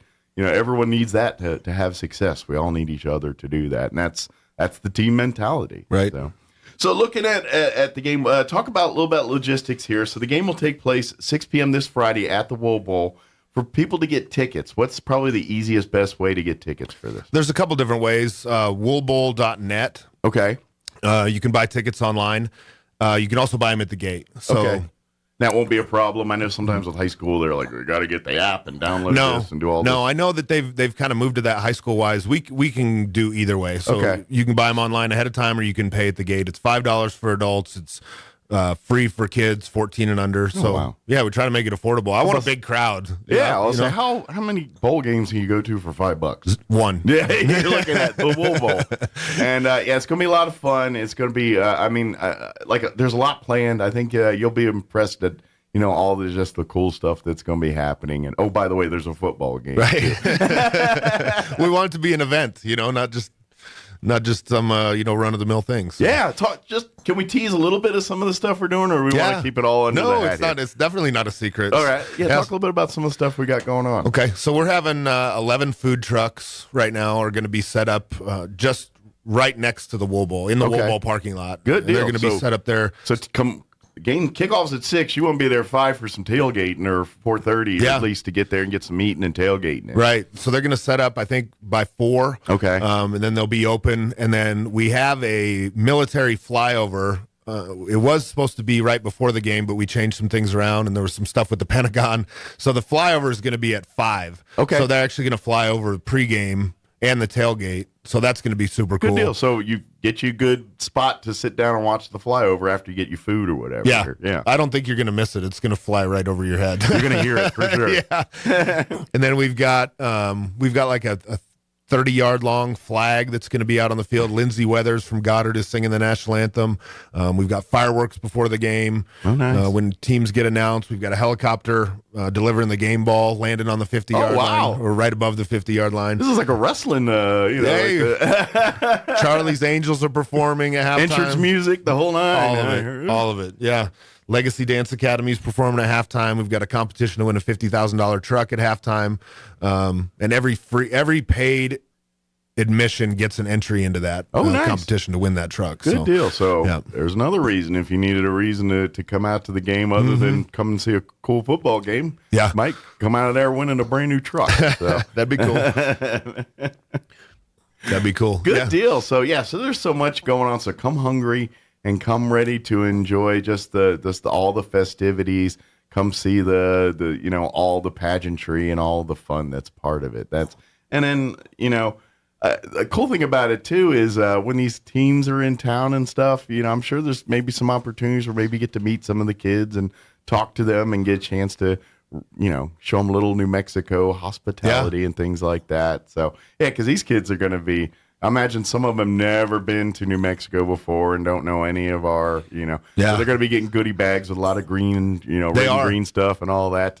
Be the ambassadors. That's the kind of thing we're always really good as a community about that when we have folks coming in, and so hopefully there's some opportunity for that too, where we get to meet some of the players as they're visiting town over the next. I know they're going to be practicing doing bowl stuff, but hopefully they get a little time, do a little sightseeing and exploring, and we just be good ambassadors, and Well, the Chamber of Commerce got together with all the local businesses. They put together gift bags for those guys that are New Mexico gift bags. Themed stuff. Yeah, and they did an awesome job. It's going to be cool. Yeah, and I know because I happen to have a finger in that one too. We were talking. I was like, the more food things you put in there, these are high school or not high school. These are college football players. I was like, there's not enough food you can't put in that thing for these that they won't love. It's way the hardest through the stomach of a football player. Yeah, I imagine one of the biggest expenses for traveling a football team is food. Yes.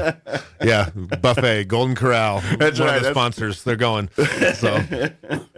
So, what's been the kind of the mindset of the team this week in practice? I mean, I know you don't get to see all the practice and stuff, but I'm sure you're checking in on Coach Kurt and seeing kind of how things are going. What's kind of been the mindset and stuff of practices and getting ready for this bowl game? I don't, the timeline for these is always kind of weird because, Nimmy just had finals last week. And so they're kind of focusing on studies a little bit more than football at the moment. And then all of a sudden finals are done and there's Thanksgiving break. And then as a coach, you're trying to scramble and get everybody back from Thanksgiving break because you want to practice. You don't want to go to a bowl and get your teeth kicked in get the rust off and get all that turkey out of their system. Yeah. So I know that they were doing, some stuff to just kind of be active more than anything and do some practices and things like that. Sure. And I think they have the game plan in. Does a bowl game, like the mindset as a team, I mean, you coached a few of these yourself, and is it, like you look at playoffs, and, that's at next level, so you got a championship feel, and bowl games can have that flavor too, but also can have a flavor like an all-star or game or something where it's more of a scenic vacation experience for some of the players. How do you juggle that during bowl games NMMI doesn't have it because it's a home game for them. But when you're on the road like that, how do you juggle? All right, we got a football game, but at the same time, yes, this is an experience we want you to absorb and see and feel and be a part of. How do you balance that as a coach, especially, when you're going to travel for a bowl game like this? Yeah, I think it's going to be similar for the Broncos even here, just because it's a game that has more exposure than most games. Sure. So you want them to enjoy it and you want them to soak in the experience. But, sometimes what happens is that the guys get too excited and they go out there and they're too hyped up and they try to make every play and they just end up playing, like their hair's on fire. And so there's kind of a balance of, hey, this is a big game, but, it's a game. You guys belong here. You deserve to be here. So just relax. It's kind of, they're going to be more excited than normal just because of the magnitude of the game. It's the only junior college game on Friday.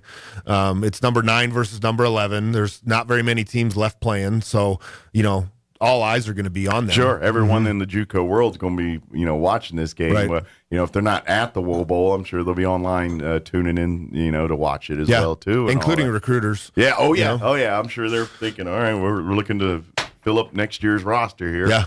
Who the Broncos and Lackawanna got that I want to put on my roster here. Yeah. So, do you remember LeVar Arrington? I do slightly His son remember. plays for Lackawanna. Really? Yeah. Well, he's a Penn State guy, and that's where he came from. And you probably noticed my things back. I saw it. Actually, he lived in my hometown.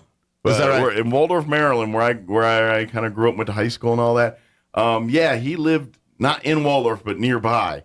And there was a rib place that was pretty popular, and every once in a while you pop in, there's LeVar Arrington eating ribs. He was a good player. Yeah, he was great. And matter of fact, he went into radio after that for a little while, and then he worked for NFL Network for a little bit, and I don't know what he's doing now. But I think he might be back in the Penn State area. But okay. Anyway, well, if it's his son going to Lackawanna, maybe he's nearby there. So yeah, good deal. Is he a linebacker by chance? Yeah, he's I think he's a linebacker / safety type of kid. Okay, so not too far from the tree there as far as the branches go. Pretty cool. Well, has he got his dad's skill set? I was talking to some of the Bronco coaches the other day, and they said he was pretty good. Okay, well, I hope he has a bad game. No, great career, bad game on Friday. Sorry, LeVar.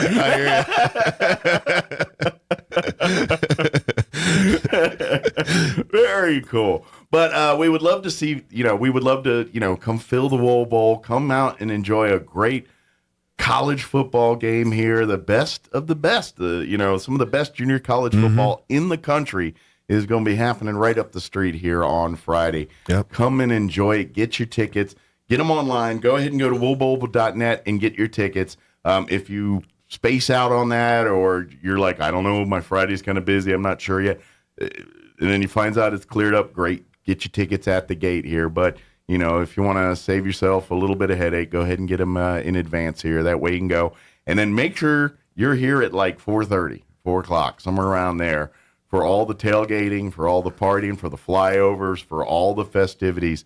And then get you a good spot a little bit before 6 for kickoff at the Wool Bowl here. We will have the game on the radio and video KSVP TV, but that's more for your out-of-town friends and folks that can't get out to the Wool Bowl here on Friday. So we'd love to pack that place and get as many. That's for we're doing the video for all those scouts and coaches out that's there, right. so they can pick up some of these guys. But for the rest of us, we want to get you out in the Wool Bowl here. So Yes, sir. Yeah.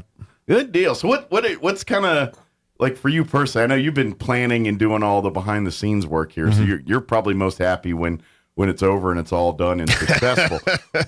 But is there a certain part you're most excited about? I mean, is it the actual game, or is it some aspects that you're kind of like, oh, this is going to be neat, I can't wait for this? My wife was asking me that the other day. I'm pretty fired up about the fireworks. Pretty fired up about the flyover. Yeah, that's going to be cool. Do we know what base they're coming from? I think they're coming out of Portales. It's the Army National from Guard. Clovis. Okay. Yeah. That area. So they're probably coming from Cannon. Yeah. That ballpark region there, I'm thinking. Yeah, it's coordinated through the Army National Guard. So I'm pretty. Okay. I've been to games with flyovers, never in a junior college game, and I love them. So do they fly 16s? Or they're flying UH-60s. Okay. Oh, helicopters. Yeah. Yeah. There's no jets. Oh, okay. Sweet. Yo, those are pretty cool too. Yeah. Good news is you might actually see the flyover. Yeah. The helicopters are, the jets are like, phew, and you're like, they should have flyover. They did? Yeah. If you're not looking. My buddy, the game we went to, a Chargers game, I think, and he goes, "You better look up, because if you don't look up, you'll miss it." Yeah. And sure enough, those things are so fast. Oh yeah, they zip right through there. So cool. That'll be cool. But yeah, come on out, have some fun, and bring the whole family. Tickets are only $5. Mm-hmm. I mean, that you can't even go to a movie for that cheap. Yeah, we wanted to make it affordable so we can pack the house. I mean, really, this is part of Roswell's history. This game. Well, the Wool Bowl, it's a very historic stadium in and of itself, and everything there. Yeah, so it used to be the longest running bowl game in junior college. Really? Yeah, it ran from I didn't know that. 1966 to 81. It was the Thanksgiving Day kind of thing around here. Okay. And so was NIMI the host for it all the time? I mean, they always didn't play in it every time, but were they kind of the host school for it? Or they was played in it out of the 16 years that it ran. I think they probably played in it, just guessing off the top of my head. I have all of it, but I think probably 8, 9, 10 times, 9 times maybe. Good deal. Something like that. So not always, but and it was huge. It was sometimes biggest. they go to bigger bowls. Well, it used to be partnered with a coaching clinic, and like Bum Phillips and all those guys would come here and do all that. So it was a big deal. So yeah, it was really probably as much for coaching and football in the game as it was the fans. Kind of the lineage of the football history and stuff. So cool. So is the plan to do this historically every year again? Bring back the Wool Bowl, or is it trying to reestablish it? I guess you could say. Yeah, we want to bring it here and keep it here. Good deal. Mm-hmm. How was it originally started? Do you know off the top of your head, or was it? I don't know. Okay, I don't know. I didn't know if it was like some wool growers thing, or NMMI was kind of. That's who sponsored it. Originally, and then it I think it went away when New Mexico military dropped football there for a little bit. Okay, so it's been gone for 41 years. The bowl game has.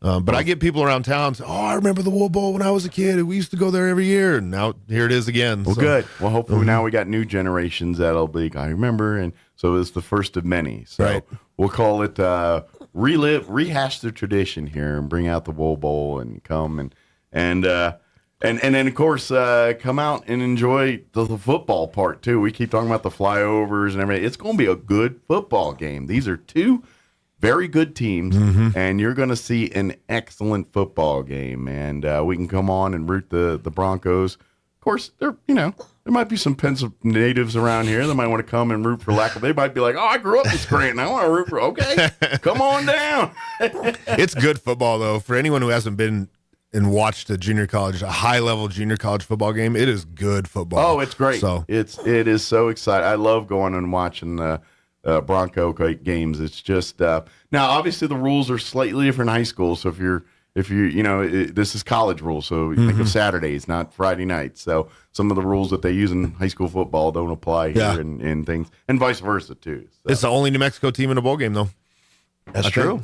That's true. I didn't think about that till you said it. Yeah. So, and even with New Mexico State doing pretty good this year, it was for New Mexico State. I wasn't trying to make that, what I'm saying? Just, they're not teams that frequently win, and you're like, hey, they won some games this year. That's good for them. So I don't know if they got invited. I think they went 5-6. Something like that. Yeah. But they had a pretty good year for New Mexico State. Yeah. So, I know that's a different level, but like would there ever be a scenario where a team like Nimi would play a team like that in a scrimmage game or something like that? I mean, they're Division I versus Division II. It's a whole different class there. But I didn't know it's like, oh, summer camp. Yeah, let's put some Broncos against Aggies here and see what happens. They've got about 8 former Broncos on that team, though. Do they? Yeah. That's what you're a farm system for them, really. I think them and obviously the closer the schools, the more scouts they send to look at you. So sometimes it's not always the case. Some schools we don't get anybody get down here looking at our guys, but that's unfortunate. Yeah, that's the way it goes. Their loss. Yeah. You're gonna lack good players from this team. That's all there is to it. But again, this Friday, 6 p.m. kickoff, December 2nd, is the Wool Bowl, the re-brought back, the rehashed or rebirthed Wool Bowl. It's going to be this Friday night. The number 9 NMMI Broncos will take on the number 11 Lackawanna Falcons from Scranton, Pennsylvania. It's a close matchup. Two pretty, you look at them on paper, they line up pretty evenly here. So it's going to be good football. Just from tape and stuff that I know Coach Kurt's been watching that more than you have here, but do you think they're going to ground and pound on you a little bit, or do you think they're going to try to air it out? Or I don't know. I haven't watched a whole lot of tape. I know that they changed a little bit in the last couple weeks, so I don't know. We'll see. We'll see how they think they match up. Sure. Well, and let's face it, good football teams do a little bit of everything. It's like there's got if teams that are really successful. They got it. They kind of have to play. I always play to and as a coach, you look at this and you play to your talents of your team and things. But at the same token, if you need to slow down the clock or something, you got to have a running game to do that. And if you want to pick up the pace because you got to play from behind, you're going to need an air attack here. So, if you rely heavy on one or the other, sure that might get you some success. But when you get in trouble, it's hard to bail out of those scenarios when you're a one-trick pony. That's right. That's right. That's right. So it'll be a great game. I would recommend getting to the Wool Bowl probably about 4:00 on Friday. That way you can come hungry and enjoy the food trucks. Don't miss the flyover at 5 p.m. And of course, come and meet people and talk and hang out and. Who knows? Maybe there'll be a few Lackawanna faithful that came all the way out from Pennsylvania, setting up a little grill and hanging out there. That'd be really cool. That'd be cool if they brought a bus of people out here. I think it would be cool. Yeah, hopefully. We'll see. We'll get them a nice spot out in the there, a good section for them to cheer for their team and, and do all that. And so they're going to have is the NMMI band and everything going to be part of the No. Okay, no. just football people. They're all gone. Are they all the cadets are gone. Oh, that's right. I guess when do they come back from holidays? Not till January. Oh, wow. Yeah, this is we stopped. We gave all the finals right before Thanksgiving this year. This is a big break for them. Big break. I didn't realize you guys was that a new thing or you always do it that way? Yeah, we did it during COVID. Okay. So people didn't have to travel and then come back. Sure. And then that was always kind of an issue. We have so many kids from so far away, international across the country. True. So they would travel home for Thanksgiving, then have to come back for, 2 weeks and then go right back again. That makes sense. Yeah. Because, so really much the football team's on campus right now. That's about it. But if you ever look at, just look at the Bronco roster, and that'll give you kind of a small sample of that. If you look at the players, I mean, yeah, there's a few from New Mexico, but there's a lot of different states, different countries that are on that roster here. Yeah. And that's really cool because I imagine makes a fun challenge for you as coaches and things. But you know, it also creates some logistics when it's time for getting everybody home again and things like that. Yeah. So, well, good deal. But again, this Friday, get your tickets, woolbowl.net. Tickets are only $5 a piece. You can also get tickets at the gate on Friday. But do yourself a favor and just get them in advance here. That way you can guarantee you get them, and then you don't have to worry about it later on. So, and then come on out and enjoy football. Come out, some fun. Bring and the good news is, I think weather-wise, Friday's going to be pretty warm. It's going to be in the 70s, and should be a good evening for some football. I think people will be quite comfortable sitting out in the Wool Bowl. The weather shouldn't be a problem. Hope. Yes. Good deal. Coach, is there anything we wanted to mention or anything we wanted to share or we just skipped or didn't get a chance to talk about? I think you covered it all. You're a pro. I'm got it all. I'm a pro because someone dumb enough to pay me. Hey, that's what it is. That's right. Well, Coach, can't wait for Friday. Tell Coach Kurt and the team we're rooting on them and good luck to them, and we're hoping for a home Wool Bowl victory here on Friday. I'll definitely tell them. Good deal. Thank you, Coach. Appreciate you. Don't go stomp out 37 other fires here that you got. Yes, sir. Sorry, he just can't be a trophy husband this week. He's got work to do. Just can't sit look pretty. I hope my wife's listening. Thanks. Thank you. It is 7:47. Let's pause. Now for your Pecos Valley News Update, I'm Jared Sorello. The New Mexico Rehabilitation Center is announcing the resumption of its intensive outpatient program for substance abuse treatment. The program allowing participants to balance their recovery with home, work, and other commitments by offering a program that allows them to engage in intensive recovery work on an outpatient basis. If you need help, you can call 575-347-3440. Another tragic incident at an oil field in Eddy County leaves one person dead. Deputies and EMS Monday responded to the oil field near Malaga at US 285 and Pulley Road, where 45-year-old Glenn Ray Martin's body was discovered. The oil field owned by Mewbourne Oil. Martin was from Panhandle, Texas. A second worker was found nearby, suffering from what was described as extensive injuries. The cause of death not being released, and authorities have not disclosed exactly what happened, but criminal activity is not suspected. You're up to date. I'm Jared Sorello reporting. I'm meteorologist Steve Hamilton with your Pecos Valley weather. Looks like a mix of sunshine and clouds for us today as a cold front moves into eastern New Mexico. We will stay a little on the cool side. Our afternoon high is about 50 and a little bit breezy. Pretty cold overnight, upper 20s to around 30 and some lingering cloud cover. And then we're back up to about 60 for the afternoon high on Thursday and sunny. A big warm up on the way for Friday, sunny and mid-70s. That's your latest forecast. I'm meteorologist Steve Hamilton.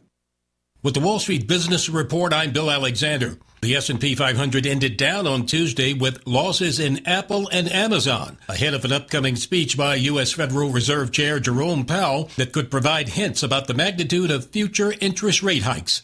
The U.S. House of Representatives plans to vote Wednesday to block a potential rail strike after President Joe Biden warned of the dire economic consequences of a rail disruption that could happen as early as December 9th. House Speaker Nancy Pelosi said lawmakers will vote Wednesday to impose a tentative contract deal struck in September on a dozen unions representing 115,000 workers. At a congressional hearing on Capitol Hill, top executives at Kroger Company and Albertsons Companies Incorporated defended their planned $25 billion merger before skeptical lawmakers, who fear the deal would push up food prices at a time of high inflation. For the Wall Street Business Report, I'm Bill Alexander in Washington. Jennifer here from Trustmark Roofing, and I know you've heard me say that you can trust Trustmark. but I want you to know what that looks like in real life. A few years ago, we installed a beautiful new roof for an older woman who was recently widowed. She was an artist and colors were really important to her. So when she said she didn't like the color of a brand new roof, we took that seriously. She had picked the color and signed off on it, but I just kept thinking, if she's going to walk into her house every day and be disappointed, then we're just going to redo it. So we did. We ripped that beautiful new roof off and replaced it with a slightly different color, and she was thrilled. Yes, it cost us quite a bit of money to make her happy, but I want you to know you can trust Trustmark to make it exactly right every time. If you have any roofing needs, call us at 575-755-ROOF or find us online at trustmarkroofpros.com. Trustmark Roofing, we put people first. It's the Cumbia Tacos and Tequila Festival, Saturday, December 3rd, Roswell Convention Center. Dance and enjoy tacos, tequila, margaritas, and beer, along with the Salsa and Queso competition and Chihuahua Beauty Pageant. The music starts at 6 p.m. featuring Marcutanga, Giselle Cruz, Antonio Luis, and Proyecto Cumbion, plus Mickey Cruz at 7:30 p.m. Tickets start at $20 with VIP table for ages $280, including a VIP meet and greet with Mickey Cruz at 7 p.m. Get your tickets now at holdmyticket.com. Cumbia Tacos and Tequila Festival, Saturday, December 3rd at the Roswell Convention Center. Sponsored by Dean Baldwin Painting. Here in Roswell, we work hard for our money. That's why it's important to spend our money wisely. Hi, this is Melanie from Glenn's Furniture. When I walk through our store, I'm really impressed with the furniture we sell. It's so beautiful and so comfortable you could just feel the quality. This is furniture you'll be proud of for years to come. Furniture that your family will enjoy every day. Furniture that will last and last. Get the most from your hard-earned money. Come see us at Glenn's Furniture, where delivery is free since 1953. Are you a motivated self-starter? Someone who hates the word no? Then Pecos Valley Broadcasting wants you to join our sales team. Pecos Valley Broadcasting Company and its family of stations are currently seeking part-time sales associates for the Roswell, Artesia, and Carlsbad areas. This is your chance to earn additional income, build relationships with local businesses, and create amazing advertising and sponsorship campaigns. Sales experience is a plus, but we'll train and mentor the right person. If this is the chance you've been waiting for, email your resume to gene.dow@pvbcradio.com to set up your interview. Pecos Valley Broadcasting is an equal opportunity employer. Not since 1981 has Roswell witnessed a junior college bowl game. That all changes Friday, December 2nd with the return of the H.F. Sinclair Wool Bowl, featuring the 2021 NJCAA National Champion New Mexico Military Institute Broncos versus the Lackawanna College Falcons from Scranton, Pennsylvania. Tickets are only $5 and are available right now at woolbowl.net. Jump online and purchase your tickets today. woolbowl.net. The H.F. Sinclair Wool Bowl, NMMI versus Lackawanna College, Friday, December 2nd. Don't miss it. The 2022 basketball season is underway for your Roswell Coyotes and Goddard Rockets, and the place to go to catch all of it is KSVPTV.com. Goddard, a little pressure here in the half court, and they force the turnover. Great job. Head for KSVPTV.com and click on the Roswell Coyotes or Goddard Rockets tab to see it all. KSVPTV.com, Southeastern New Mexico's sports authority, then, now, and always. Here's a Mornings with Mike Winters fun fact. 47.2% of all statistics are made up on the spot. Is this true? I'd say chances are about 50%. Here's Mike Winters. And good morning. It is 8:56. Got a few minutes here before the top of the hour. Stay tuned. Next hour, we're going to have the folks from American Legion Post 61 join us, give us an update on what they've got going on. Of course, just wrapped up Wreaths Across America, Veterans Day, and moving into the holiday season here. So we'll get that update from them. A couple things to put on your radar coming up here. The Chaves County Joy Center is having their big annual Christmas breakfast coming up December 10th, not this Saturday, but next Saturday, and it'll be at the Joy Center, 1822 North Montana. And every year they do the big breakfast, and then they have vendors and Santa Claus and everything else there, so you can do a little shopping and meet Santa, and it's all a big fundraising event for the Joy Center and all the different events and things they do for the community. So they love to have you come out and enjoy breakfast with them Saturday, December 10th from 8 a.m. to 10 a.m. Tickets are $10, and breakfast includes pancakes, sausage, milk, tea, or coffee, plus breakfast with Santa and vendors as well. If you have any questions, want more information, reach out to the Joy Center at 575-623-4866. Again, that's 623-4866.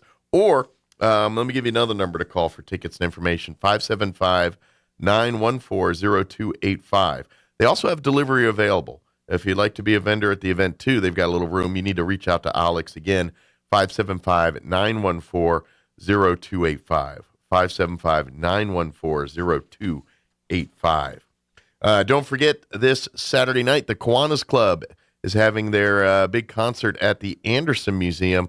Deb DeLuca doing a tribute to Carole King on that beautiful piano they have there at the Anderson Museum. It's going to be a great concert with heavy hors d'oeuvres and everything. 7 p.m. the concert starts. Hors d'oeuvres and all of that will get underway at 6. If you would like to get a ticket, you still can. Call this number direct. Lori Schatz will be your contact. Reach out to her at 575-513-8119. Again, that's 575-513-8119 to get tickets for the event. There's still some available as well, too. And this is a fundraising event for their all-inclusive park. This is something the Kiwanis Club of Roswell partner with the city and working for the last several years to get this park off the ground. This is the final fundraising push. Hopefully they're saying this is the last event. They should get the funds they need at this one, and we can start the next process in this. So come on out. Enjoy a beautiful night of music, tribute to Carole King with Deb DeLuca. Saturday night, December 3rd, 7 p.m. concert start. Everything gets underway at 6 with hors d'oeuvres and, of course, the museum and tour and all that. 575-513-8119, the number to call there. As we just heard the interview with Coach Joe Fortner there, Wool Bowl Saturday or Friday. Kickoff is at 6. You probably want to get there about 4. Food trucks and everything will show up for tailgating and hanging out at 4. They're going to do a flyover at 5. And then kickoff will be at 6 at the Wool Bowl between the Lackawanna Falcons, the number 11 seed, and the number 9 seed, the NMMI Broncos. Get your tickets at woolbowl.net, or you can get them at the door, but they're only $5 for tickets, and you can get them in advance, woolbowl.net. All right, it is time for news. We'll be back on the other side. You're listening to 106.5 Roswell's Talk FM, KEND, Roswell, New Mexico. Breaking news this hour at townhall.com. I'm Bob Agnew in Washington.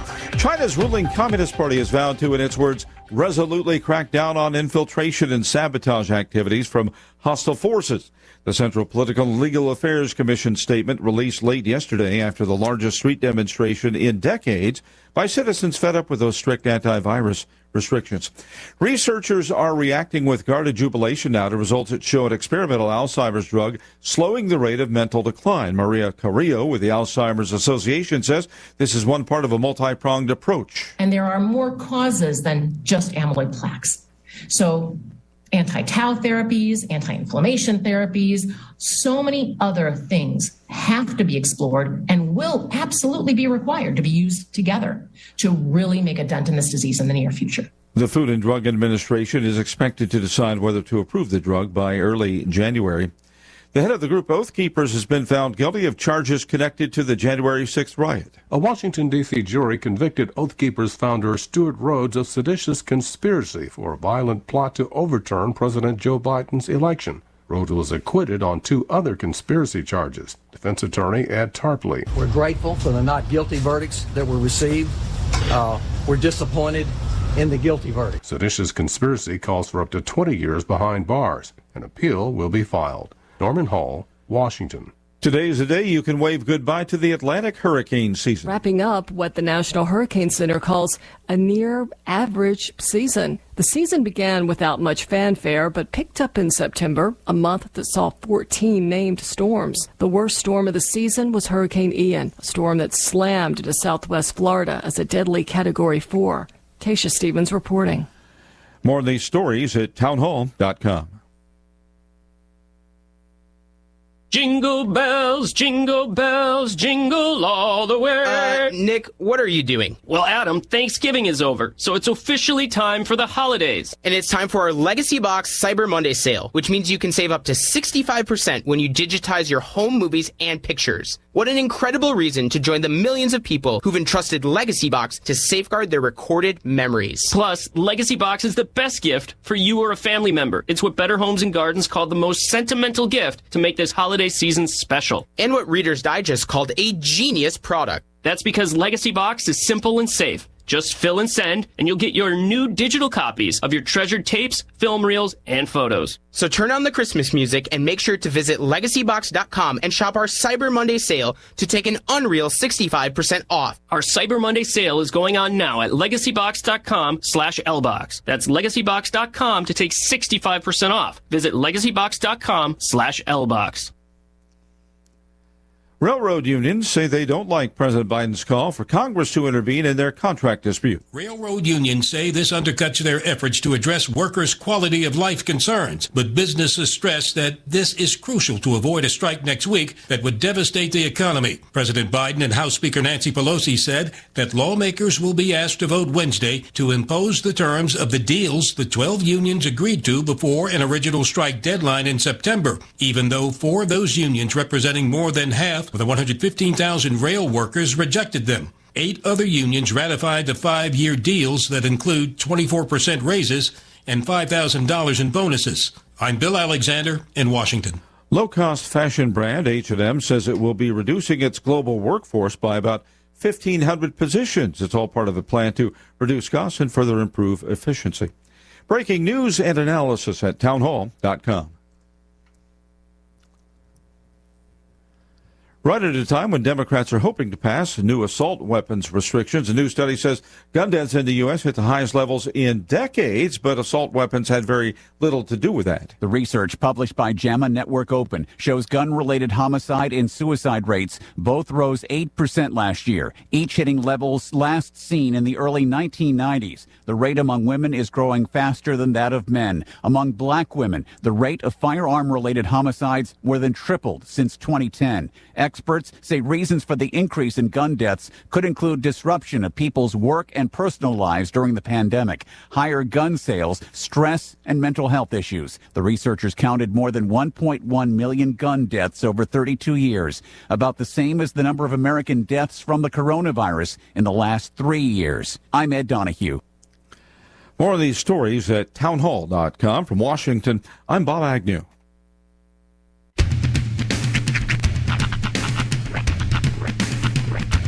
What in the wide, wide world of sports is going on here? I promise you, whatever scum did this, not one man in this force will rest for 1 minute until he's behind bars. Now let's grab a bite to eat. Yeah, come on. I feel the hot wind on my shoulder and the touch of a world that is older. I hit the switch and check the number. I leave it on and then I slumber. I hear the rhythm ringing through it. Flamenco guitar and cumbia music. I hear the talking of the DJ. The devil wishing, what does he say? I'm on a Mexican radio. I'm on a Mexican radio. Broadcasting live from high atop the J.P. White Building in downtown Roswell, New Mexico. It's Mornings with Mike Winters on 106.5 Roswell's Talk FM. Is that what I sound like when I talk? Now, here's your host, Mike Winters.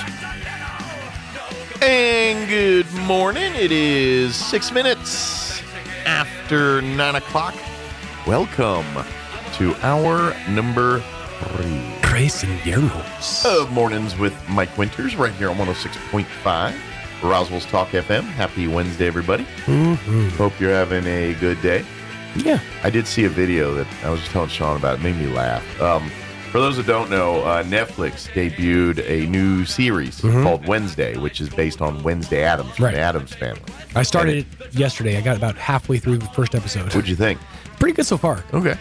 Yeah. Good deal. Well, you're late at night and you're just tired. Yeah, it was sort of late. I got all the way up until, so the first episode is called Wednesday's Child is Full of Woe. Okay. And I got all the way up to the point where they said the line of the name of the episode. Okay. Because that's how they come up with the name for Wednesday. Oh. They named Wednesday Addams because Wednesday's Child is Full of Woe.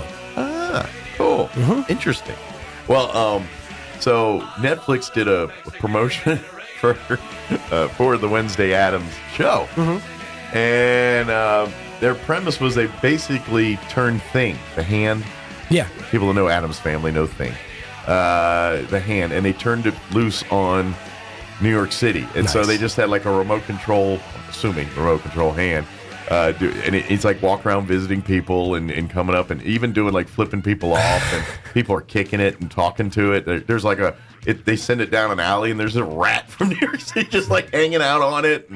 But the part that it was kind of cute actually is after all the video, at the end of the video they show you see a silhouette of Wednesday Adams sitting like at the end of the pier, just kind of sitting there. All of a sudden you see Thing walk up right beside her, picks her up, puts her on his shoulder. Like, oh, that's how the video ends. But it's just a funny video watching people's reaction to all the Thing sightings there. You know, some are fun with it, some are cool, some are like, what the? And then they want to kick it and step on it. I'd have to watch. I'm curious if it's CG. Because it'd be real hard to make a realistic remote controlled thing, I would think. I'm assuming, but the way people are reacting to it, it must have been pretty good. Right. I'm assuming it's because I know in the show they use a person and they CG it. That's all. That's an actual actor's hand thing. Yeah. And there's a guy that's Thing. Right. In the original movie, it was just some dude in a whole green screen or green bodysuit with just the hand exposed. Yeah, now it's a little different. I think the technology's allowed it to do this a little bit better. But as far as I'm concerned, I think it's just a remote control hand. But that's I'm sure it's not cheap. I'm sure it's thousands of dollars to make this robotic hand, and that's probably what it is. It's probably legit. And maybe it was used in some scenes in the movie, like maybe a still shot or something. Okay. I'm guessing. I don't know. I'm just spitballing here. I'm sure they had like some static stuff where they didn't need Thing to be moving, so they just put the hand there instead of putting the guy in all the stuff and making him stand there. You know what I mean? Which that would have definitely gotten a reaction. So I don't know. So I'm guessing this was probably a prop from the movie, and so they had a robotic version they used in certain things, but for when they needed actual, movement and things that were more elaborate, they used the actor. That's my guess. I don't know, but it's just funny to watch the video. Yeah, it's on net. If you follow Netflix on Facebook, that's where I saw it. I'm sure it's on Twitter and all that, but it's on the Netflix page. I'll have to go look it up because I'm curious. Try to type Thing in New York City. It just says things to do in New York City. Yeah, no, that's not what I'm. It's on the Netflix Facebook page. I'm sure their Twitter and whatever other social medias they're on. Does Thing? He's part of the family, right? So would his name be Thing Adams? I would say yes. Huh. He never got a last name in the. Yeah, he's just Thing. Cousin It. It's another one. Yeah. We never say Cousin It Adams. It Adams. Yeah. Which I think they should do a spinoff. Cousin It. I liked Cousin It was my favorite. Cousin It wasn't. There's not enough to flesh out there. I don't think. I think you could as much as Thing. Now that's the thing, though. Pardon the pun. Is the funny thing about Cousin It was, it. I was gonna say she would show up and just meeny, but it was always the backstories of Cousin It was off doing this thing and that thing, and it lived a whole all these adventures, right. So I'd be curious to see Cousin It's adventures. Right. I would like to see that. It'd be very Mr. Bean-esque, like not a lot of dialogue. And I also grew up in a time where I used to watch Captain Caveman.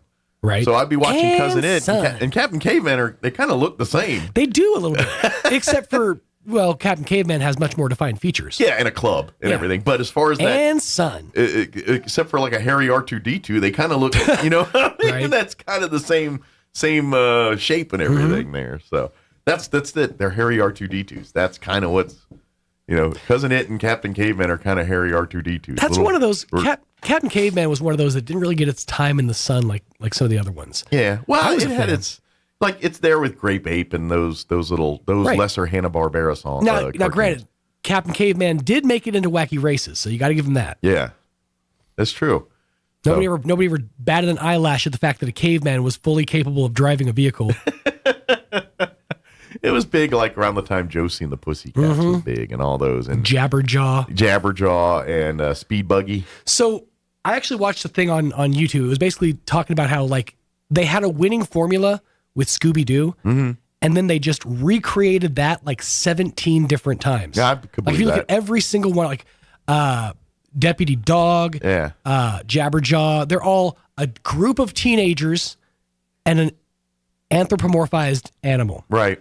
Well, and if you think of cartoons and stuff, that was the way cartoons are made. And then what happened next is the toy industry got into cartoons. Right.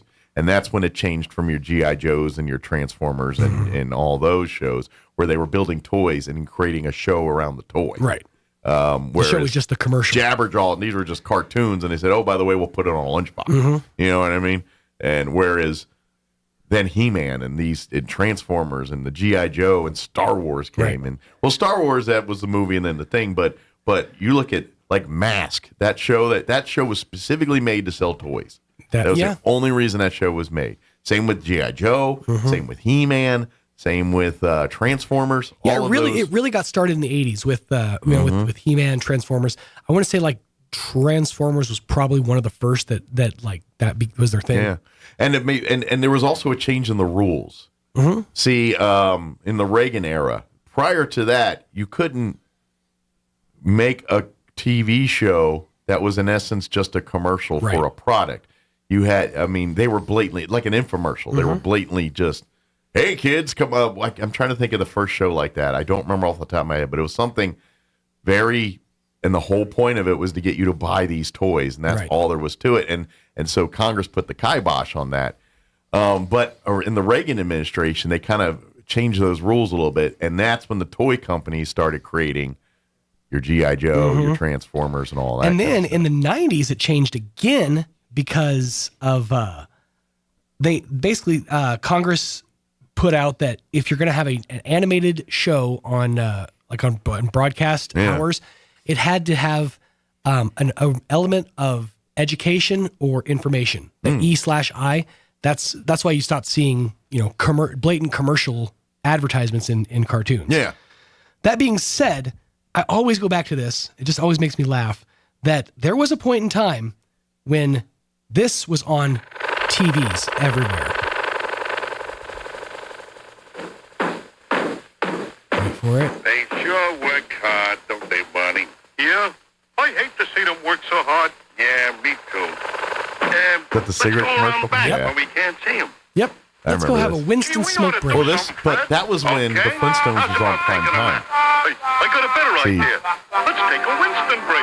Yeah. That's it. Winston is the one filter cigarette that delivers flavor 20 times a pack. That's Winston's got that. It's just so surreal to me. And to be honest, Simpsons and all that weren't the first to be primetime cartoons. That's true. Flintstones and all of them were primetime TV shows. And that's what they said with The Simpsons was they were trying to recreate the Flintstones. That's the primetime. So that's why you're hearing for Winston cigarettes and all that. Those weren't because it was never a kid's Saturday morning cartoons. Kids just gravitated towards it. Yeah, it was a cheap way to make entertainment back then, and they did so. So yeah, Flintstones. That's why adults like watching Flintstones because it's kind of geared towards adults, not kids. Yeah.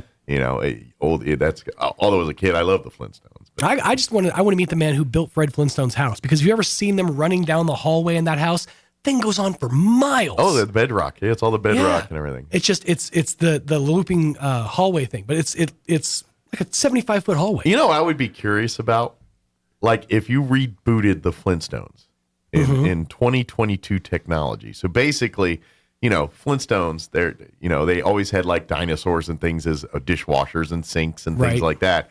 How would they do that with like if you rebooted it? And we have computers and all. Like, would they give us dinosaur versions of those in the Flintstones? I would imagine. Like there would be a pterodactyl phone or something. I don't know. We almost had the answer to that question because for like 3-4 years ago, Seth MacFarlane had all but gotten the rights to and was going to reboot the Flintstones. Oh, really? Yeah, it fell through for some reason. I'm not sure exactly, but he was gung ho about it. I'm just curious, because I want to say that was like right before he did the Orville. Was that whole thing? Which they went on was it FX with that one? Because it was on Fox, but I don't think they show it on Fox no more, right? I think it just goes right to Hulu. It might be exclusively on Hulu now. I think it is now. Yeah, I think it's because I know there's several seasons. I'm like, wait, I've only seen like one season of this show. How many seasons are there of this? So one day I'm going to go and sit through that, and maybe I need to start over and watch it. It's a tough watch. Now, I'm not a huge fan of Star Trek. Yeah. But it's very much in that vein, and it's hard to see Seth MacFarlane being so serious. And I feel the same way about is that Avenue 5 on HBO.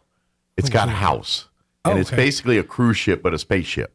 And he's like the captain of this cruise/spaceship. Oh. And then problems happen. I've watched the first couple episodes, and I'm trying really hard to like it. I can't get into it. I'm trying, and I love House. I love Hugh Laurie.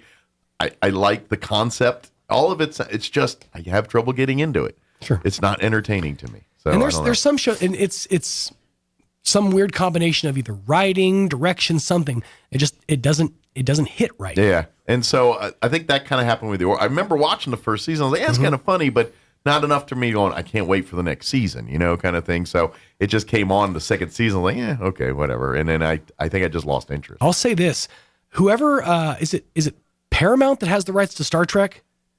Some of it, yeah, they are running with that. There's like 7 new Star Trek series. Yeah, and I don't know if they're all good. That's the problem. I doubt many of them are. Well, I got to be honest. After the second season of Picard came out, I've been really disappointed on Star Trek. Well, they're just trying to like Star Wars it and make a whole universe. I liked the first season of Picard. Second season was god awful, and I never finished it, to be honest. So I don't know what happens, but I didn't like it. So it is 9:18. Let me give you the rundown here real quick, since we got flapping our gums about cartoons and what have you.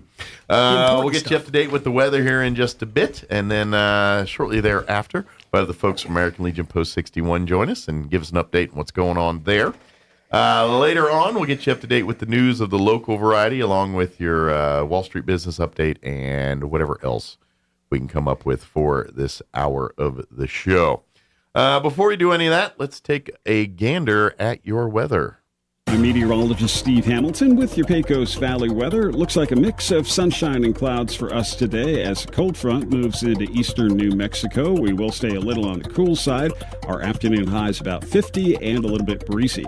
Pretty cold overnight, upper 20s to around 30 and some lingering cloud cover. And then we're back up to about 60 for the afternoon high on Thursday and sunny. A big warm up on the way for Friday, sunny and mid-70s. That's your latest forecast. I'm meteorologist Steve Hamilton.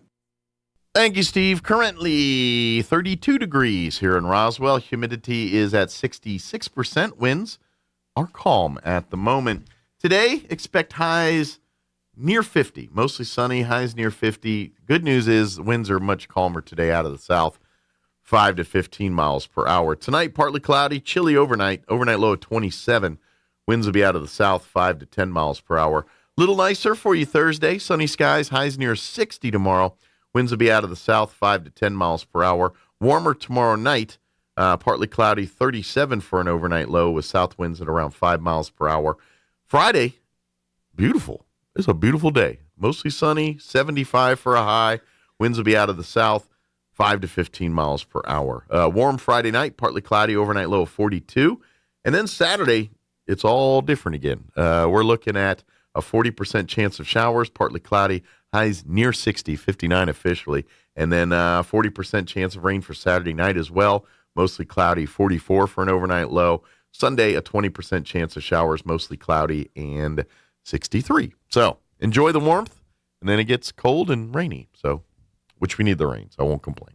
All right, 20 minutes after 9, we're going to take a 2-minute break, and then we'll talk with the folks from American Legion Post 61. Don't go away.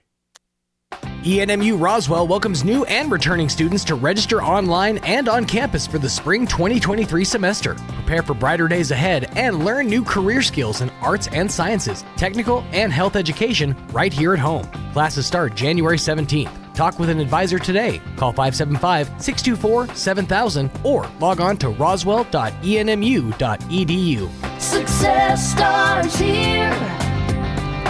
ENMU Roswell. The average American takes 8,000 to 10,000 steps each day, and for those suffering from foot problems, each one can be agonizing. The podiatry team at Artesia General Hospital can help diagnose and treat foot and ankle conditions, including diabetic foot issues, arthritis, bunions, or other problems. Doctors Joseph Marino and Joseph Krupa are podiatrists specializing in wound care, fracture care, foot and ankle surgery, and more. Put your feet in good hands. Request an appointment at artesiageneral.com/podiatry APPT. When you get health insurance through BeWellNM, more is definitely less. That's because when you get health insurance through BeWellNM, you get more affordable health coverage from more name brand insurers with more plan choices for less money than ever before. And with BeWellNM, you'll get more assistance shopping and enrolling for health insurance, which means less confusion and less time. And you'll finally worry less about your family's health and well-being and enjoy life more. Assistance from BeWellNM is free, so visit BeWellNM.com today and get more for less. The 2022 basketball season is underway for your Roswell Coyotes and Goddard Rockets, and the place to go to catch all of it is KSVPTV.com. Goddard, a little pressure here in the half court, and they force the turnover. Great job. Head for KSVPTV.com and click on the Roswell Coyotes or Goddard Rockets tab to see it all. KSVPTV.com, Southeastern New Mexico's sports authority, then, now, and always. Here's a Mornings with Mike Winters fun fact. Did you know you share your birthday with at least 9 million other people in the world? Your birthday isn't feeling so special now, is it? Here's Mike Winters. And good morning. It is 23 minutes after 9 o'clock, and joining us in studio this morning from the American Legion Post 61 family, Commander Stephen Lee and Auxiliary President Jen back with us. Good morning, guys. Good morning. How are y'all doing? How's Thanksgiving? I know we talked a little bit about that right after, but... Thanksgiving was a no-go. No-go, huh? Yeah, I was flat on my back for 5 days. Oh, no. Sorry to hear that. Yeah, I'm just coming out of it. Okay. What happened? If you don't just got a cold. Sick? See, I'm coming out of a cold now, but just a cold. Not like... Yeah, that's why I sound a little goofy, but I feel better than I sound. Yeah, I'll try not to hack and cough too much. Well, Bummer Hawkins joining us in studio this morning from the New Mexico Military Institute. I just got to say, Coach Jill Porter. That's the only. I mean, Coach is like president. Have her over for Thanksgiving. Then we were going to do it Saturday, and then you got sick. She got sick. Yeah, it was a double whammy. Yeah, yeah. Well, Kim got a cold last week. We had no Thanksgiving this year. What'd you do with all the food and stuff? Because I imagine you got. We ate it. Okay. Yeah, I still cooked it. We just didn't do the big. It's like, okay, we'll eat it when we get to it. Right. But no pageantry at all. Right. Infect the rest of the world. Well, that's probably appreciative for most people. Well, but some problem is now you got a bunch of leftovers. Freezers. Yeah.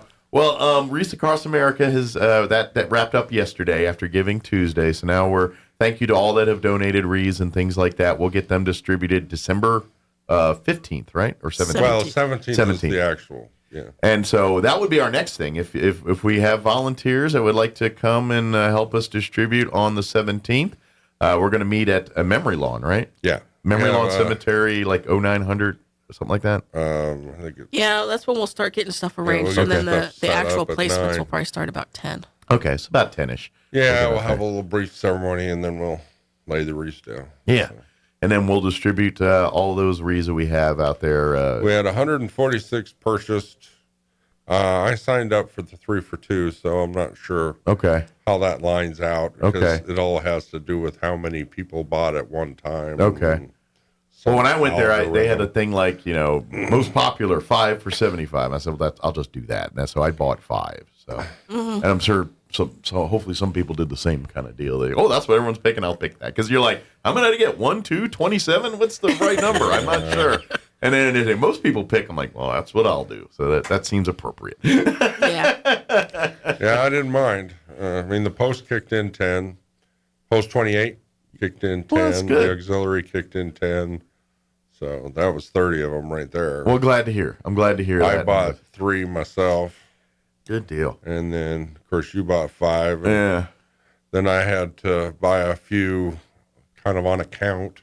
The PGR requested 2, the Patriot Guard riders, and 2 for, was it Donalita? Okay. So we got a few out there. Now, you can still order wreaths, but they'll go towards next year, right? Yeah. Oh, so yeah. If you go, this is a year-round thing. Yeah, so if you go to our website, roswelllegion.org, you can go there, and there's a Wreaths Across America that's still up. You click here, but if you do it today, it'll count towards next year. So if you still want to get involved, love to have you.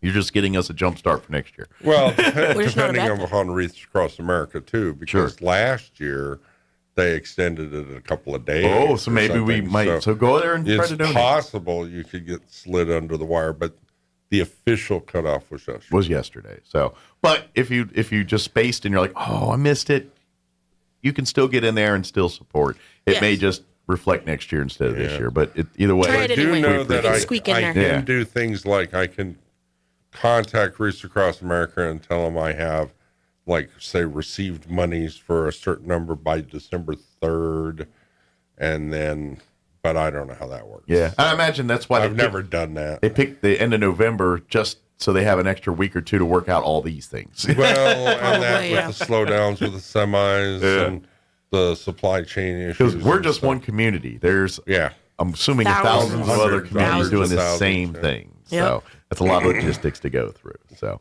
but thank you to everyone that donated wreaths. We greatly appreciate it, and we will do our part to make sure those get on all veterans' graves here for the holiday season. So, I guess we talked a little bit about wanting to be a part of our Legion. We're always looking for new volunteers, new people to come and join our Post 61 family. We have 3 different branches of our family. The Legionnaires, which is the part you see, the hats and the things that most people associate American Legion with. We also have the Auxiliary, which is spouses of veterans. And predominantly, there's a few other details and things, but mostly that's what that is. Mm-hmm.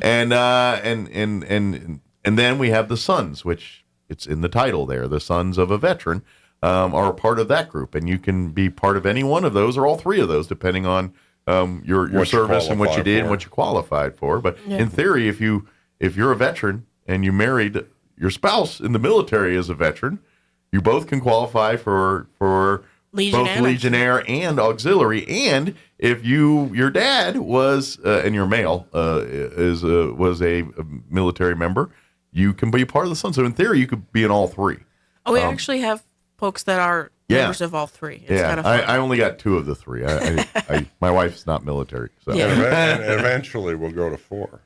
Oh, with the riders. Yeah. Eventually. Yeah, it'd be nice to start a riders chapter. What's generally the requirement there? Is a Legionnaire with a motorcycle, basically? Yeah, five motorcycle people. Okay. Yeah, you just got to be a member of the Sons, the Auxiliary, or the Legion. Okay, so you can qualify for any of those 3. I gotcha. And then with that, you can become a rider. Okay, cool. Yeah. Well, I don't think I'll be part of that group. My motorcycle skills are non-existent. So I might ride on the back, but they're kind of scary to me. So if you can ride, good for you. Yeah, I'll do that. I'll be the scoot guy, like the Shriners. Oh, there you go. I could do a scooter. That'd be fun. You could always do like a spider or something. There you go. Yeah. There you go. I don't know if it's tricycle. Yeah. It's just one time I'll dump that thing and kill me. I know what'll happen. But we would love to see more people. Matter of fact, we got a meeting this week. Tomorrow's the 1st of December, which happens to be the first Thursday of the month. So our meeting will be tomorrow night at First United Methodist Church. That's the big meeting. We got everybody. The joint meeting, 6 p.m. at First United. If you are interested in learning more about our Legion Post and our family, please join us. Come on out. Be there a few minutes. We'll introduce everybody, and you come and you can sit in our meeting and hear what we're all about. And if you'd like to stick around and do more with us, we'd be glad to have you. Plus, I'm in deep negotiations with Conquistador Council. We're trying to bring in Troop 2. They're losing their sponsor. Oh, so we might merge them over with us or add to it? Or Something to that effect. I don't know what's going to end up happening, and I'm not going to make any bold statements on this. Okay. But I do know for a fact that Troop 2 is currently, being sponsored by the Methodist Church. The problem is the Methodist Church nationwide, after 100 years, is dropping their scouting program. I gotcha. So Troop 2 will be without a sponsor as of December 31st. Okay. Now, I know he was trying to apparently work out a deal with Conquistador where they could be self-sponsored or whatever, but that can't really happen. Right. Well, there's a reason you have a sponsor, because they provide funding to help.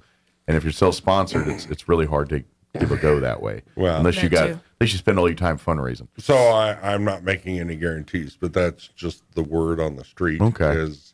And I've offered to maintain the number and all that stuff. So because I can be the organizational head for multiple. I got you. So they can still be an autonomous, independent troop, right? Separate from our Cub Scout tactics. And they're like 100-year troops, so we would like them to be able to stay. Sure, they have built their tradition, their their legacy, heritage, and all that stuff. So, but I don't know what's going to happen. But I do know that by December 31st, I have to make a decision and pay for the charters and all that stuff by the end of this month. Okay, or next month. But we still have, our Cub Scout Pack 61. Yes, too. they meet on Thursdays with us. They're they're in one room, we're the other. So So, but anyway, and you're more invited to come out for that Thursday if you want to learn more about scouting and things. It's a Cub Scout pack. So what's the age of those kids right now on average? Second through fourth grade, okay, fifth grade. So elementary school age kids. Basically. Yeah, for the moment, and then if we get Troop 2, of course, that would be older Boy Scouts and Cub Scouts. I'd like to get Webelos. We have only one Webelo right now, so it's kind of hard to have a Webelo pack with one Webelo. Yeah. So if you got kids that are sitting around bored, during the holidays, come. Scouting is a great thing. I owe what I learned. I'm a product of scouting. I grew up in it. I have nothing but good things to say about what my experiences in scouting. Things I would have never got to do, see, feel, experience. All of that, because I would have never gone to Australia. I would have never been whitewater rafting. I would have never got to do the things I did because of scouting. So I will always be a good supporter of scouting, and I will always be a champion for scouting. It's a great program. So good deal. So hopefully we can work something out there, and that troop and pack will get their sponsorship and get taken care of, so those kids can keep doing their scouting stuff. So, but in the meantime, though, like I said, we'd love to come out. We're looking we're always looking for new members to be a part of our post here, and either as a Legionnaire or as an auxiliary or son. We meet the first Thursday of every month at First United Methodist Church, 6 p.m. And we would love to have you come and be a part. And then actually every Thursday that evening, our auxiliaries, usually they're working on their projects like the bears that we give out to the law enforcement or whatever other projects we happen to be going on at that particular moment. Those are the ones when nothing else is going on, like, all right, back to bears. Yes. But then it's also, if we're doing stuff for farmers market or something like that, they'll be doing that too. But yeah, they got quite the little crafting Kabbalah that they got going on there, doing their assembly and all that kind of stuff. Well, I do know they're looking for quilters right now. Okay. Yeah, we they got a really couple need of quilting projects that they got to get. Okay, but so we any have no quilters idea out there what we're looking for a quilting circle to get a part of, the old social circles of the day, the quilting circle, that's long before your smartphones and got all your and even gossip. if you don't know how to quilt or how to sew, like myself, if you know how to work, a pair of scissors or even tracing around something, we can definitely use your help. A lot of needed parts that aren't exactly skilled labor required. Right, exactly. Yeah, if you want to learn, we can help you. That's the other thing. How you going to learn it is by doing it. So you always want to learn how to quilt or crochet, or more sewing than crocheting, but doing that kind of work. Come out to our Thursday. You guys meet at what, 6? Yeah, 5:30 is when we try to do. Okay. We bring your own meal. We have dinner together, and then we start working at about 6 o'clock. Yeah, good deal. So if you bring like chili and then you get chili all over the stuff, we know who's responsible for that. It's like, well, typically we put the stuff away, and we eat, and then we. Jan, you had the chili again. It's all over this bear. It's like this bear just ate a pound of chili. But it is pretty cool. So come in. We'd love to have you come and be a part of that too. Yep. So, but yeah, pretty much after this, we're kind of just membership and kind of winding down here for 2022, and then we'll fire off next year with, we'll get right back into all of our different, our 4 chaplains will be right around the corner after that. Well, I'm hoping to get Gold Star, all that. I'm hoping to get into the classrooms next month. And, probably do a guest lecture on Amazing Grace. Oh, okay. Yeah, the person, not the song. Gotcha. Yeah, she was pretty cool. Yeah. Okay. And of course, we got the Wreaths Across America on the 17th. Yes, we'd love to have people help. And of course, we're with also still doing our annual donations to the local shelters. Yes, and so we're collecting items to give to the shelters. We distributed 22 turkeys for Thanksgiving. So that was a record for us. That was. So I imagine we'll awesome. be doing a little bit more of that for Christmas as well, giving some food, or if we need to give clothing, or I've seen in years past people give us stuff, we make sure it gets to the people that. I've seen everything. It's like, oh, could someone use this bag of clothing? I'm sure we'll find somebody here, give it to us. Or, could someone use this? Yes, we'll find somebody that can benefit from that. Oh, it's happened. Oh, it happens all the time. We'll be glad to be that conduit. That's what we do. Do you think we could get a couple more waters? Yeah. Hey, Roy, can you grab another water for us? I can't. See if he's paying attention. There he is. He's on the route. So that's my intercom system, the microphone. Thank you. I appreciate that. But we'd love to have more people get involved and see what the Legion's all about. We're and you and I have said this 100 times on this show, Lee, that we are the American Legion is established by Congress. We have the Congress's ear. We are in the government's eye the official representative of veterans for the United States. That's the way we're kind of built here. Did you want one too? No, I'm okay. Oh, just one. Okay, but that you know what I meant. You know what I mean? It's just that it's. We have lots of great veterans. They're all great, but the American Legion's kind of the one that was put together by Congress. They're the ones that, when it comes to veterans affairs and things, we're the ones that have the official voice in there, and we are the main defender of veterans' rights. I don't want to consider other organizations to be lesser. Exactly. The VFW does have the Congress's ear as well, and absolutely stuff like that. We're not the only game in town. We're the first, and we were the first ones. First seat at the table. Yeah, but we're still pretty awesome. Yeah. We have a seat at the table, basically. But we got cooler hats. They're all kind of the same. I know. I'm just making a joke. They're just different colors. I know. I'm just making a joke. It was interesting because I was asking the VFW, and I think it was on Veterans Day. I noticed that a lot of VFW had different color hats because, like, American Legion has different color hats. Mm-hmm. But in the American Legion, the different color hats has meaning. Mm-hmm. Okay, for instance, you got the blue hats. That's your traditional post person. Yep. You get the blue and the white in the top. That's like a district person, and then all white is state department. And then red is like national. So if you see like a red hat, that's like the national organization, the ones that sit before Congress. And yellow is the Sun's national, right? What's yellow? Gold. Gold. Yeah. Well, yeah, gold.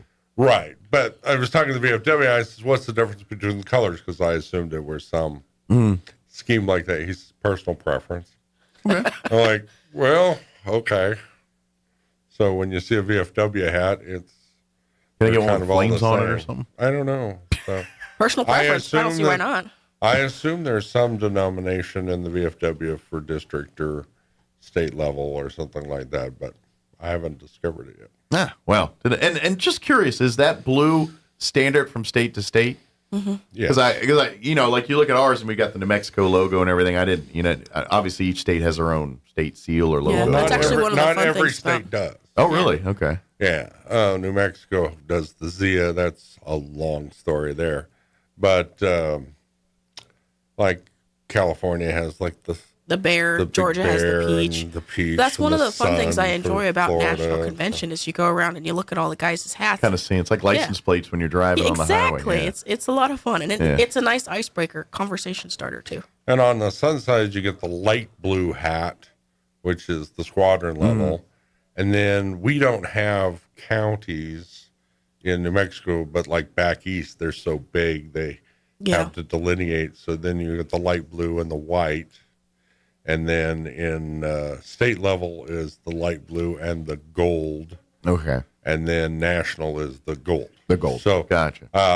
They all delineate. If you have multiple colors, it's, you're higher up on the political food chain. Yes. I wouldn't say it's any more important because there's no rank really. There's no rank in the organization, and the blue cappers do all the work. They do. So I mean, that's where the real. They're the grassroots. That's where the real work's being done. Rubber hits the road. Is at the blue cap level? Yes, here at the post level, right here locally. So. That's what we're looking for. More people to put on for blue hats with us here. And we'd love to have you. Yeah, the auxiliary doesn't have the same cap system. Basically, just the American Legion that's the auxiliary thing. logo is and our Sons. quote unquote uniform. Yeah. But our unit has decided to go in with the vests. Yeah. So the blue light and gold blue, vests. Yeah. Yeah. The blue with the gold. It's a good identifier when we're out at our events like Veterans Day and things. Right. You spot our hats or you spot those vests like, oh, that's someone. Yeah, that's they're kind of like this. the special ed people. No, but we are special, yes. And here's another thing I'd like to also share with, especially for people that have maybe served in the Legion or something similar in the past. Our Post 61 family, we kind of treat it as all the entities work in concert. They're not. Our post does that. Yeah, that's what I'm saying. Our post is kind of we work in concert. We sure we have our separate meetings and our own little things, but at the end of the day, all of them are in concert with each other. Like the auxiliary is not going to do something on their own without support of the Legion and the Sons, and vice versa for the other. Well, and I have to point out, this is not a normal construct in the American Legion. In fact, I've been in many American Legions, and the majority of the time it's the us versus them mentality, which is something I wanted to avoid when I created this post. One team, one love kind of thing. Right, because in others, you're constantly pulling at each other. Well, and that's where the auxiliary drama and the post starts. are separate entities. Yeah.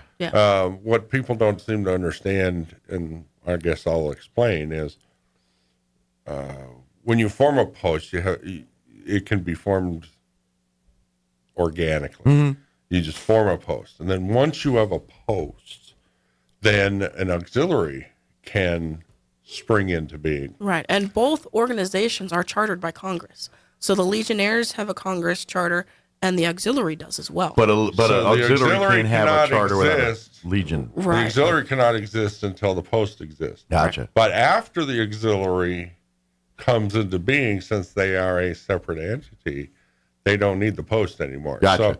So if the post shut down, they could keep going. That's right. Right. But It would be considered a widow post. You keep that mentality of us versus them in a lot of cases, because it's like they have their own money, they have their own 501, they have everything is completely separate, so we don't need you, kind of a thing. It can happen. It doesn't always, but it can happen. No, but I've seen it And happen so to avoid more that, often than not. that's how we do it. We do it where everything is, we all kind of, yes, there's separate accounts and things, but at the same time, we'll shift, move if everyone agrees those are the right things to do and do that kind of thing. stuff. And the Sons is a program of the post. So you cannot have a squadron without a post. Gotcha. Mm-hmm. And if the post goes away, the squadron goes away. Gotcha. There's just no way to. So unlike the auxiliary, if the Sons are strong, even though the post is disbanded, then that Sons squadron will also go the way of the dodo with the post. Transfer to a different squadron. Gotcha.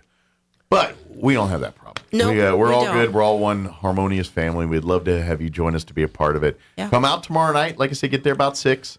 We're going to be at and it's First United Methodist Church there on, was it Pennsylvania? I never Right, but you go in on the Kentucky side. Yeah, on the Kentucky side there. But it's been there a They while. keep those front doors locked all the time. It's a historic church. Yeah. It's been there a long time. And the reason we have the joint meetings is to avoid those problems. It invites conversation and planning and teamwork. Well, everybody sees what the other side's doing a little bit, because obviously you don't want to see all the details every meeting, but y'all are kind of like, oh, the auxiliary's working on this, and the Legion's working on this, and the Sons are working on this. And how can we help? How can we do it so it all works? And to be honest, every single one of our events, it's a joint thing. Right. It's not just the Sons doing it, or just the auxiliary, or just the Legion. It's Post 61 doing and we want to pull the cart all in the same direction. Sure. I mean, we're all working on the same mission, supporting our veterans and their families and our community. Yeah, and that's our philosophy at the end of the day. So if that sounds like something you're like, hey, that I kind of dig that. Please join us. If you are a veteran in good standing, it means you didn't get a dishonorable discharge, and you served pretty much any time since Pearl Harbor. Right. Pretty much. You're which is coming up. Which is just a few days away here, about a week away. Then you are eligible to be a Legionnaire. If it's auxiliary, if you're a spouse, male or female of a honorably served veteran, then you are eligible to be. And the veteran doesn't have to still be living. Like myself, I'm not married, but I joined to honor my grandfather's service on both sides, and my sister's service. Gotcha. And so that qualifies you as a auxiliary. Right. And then Sons, same kind of deal. If you're a father and you're a male served in the military honorably, then you are eligible to be a son of the American Legion. Or at least generally. Yeah. So those are the minimal requirements. Come out tomorrow and visit us, and we'll chat with you more. If you got more questions and have more information you like, we'd be happy to help you all that. check out our website, roswelllegion.org. You can kind of see what our post stands for as far as our tentpole charities there's and a lot on projects that we like to do, our scholarships, our memory lawn work, our stuff, all the various ceremonies and things we participate in. You kind of get a peel of what, peel back the curtain of what we do. And please come out and join us, talk with us, if you have questions. If you were in a Legion, maybe in another state or something, you're just moving to the area and you're looking for a Legion home, come visit. We'd love if you're looking to transfer and things like that. Yeah, we just had a transfer the other day. We have 2 good Legion posts in town. We come check us out. We'd love to have you come down and see what we do. So, right. Yeah. Is there anything else we need to cover? Well, I was trying to think. But... Probably should give them our phone number. Yeah, that's a good idea. Okay. For folks that don't like to use the internet. Well, or and they all don't that have kind of access stuff. to it. Yeah.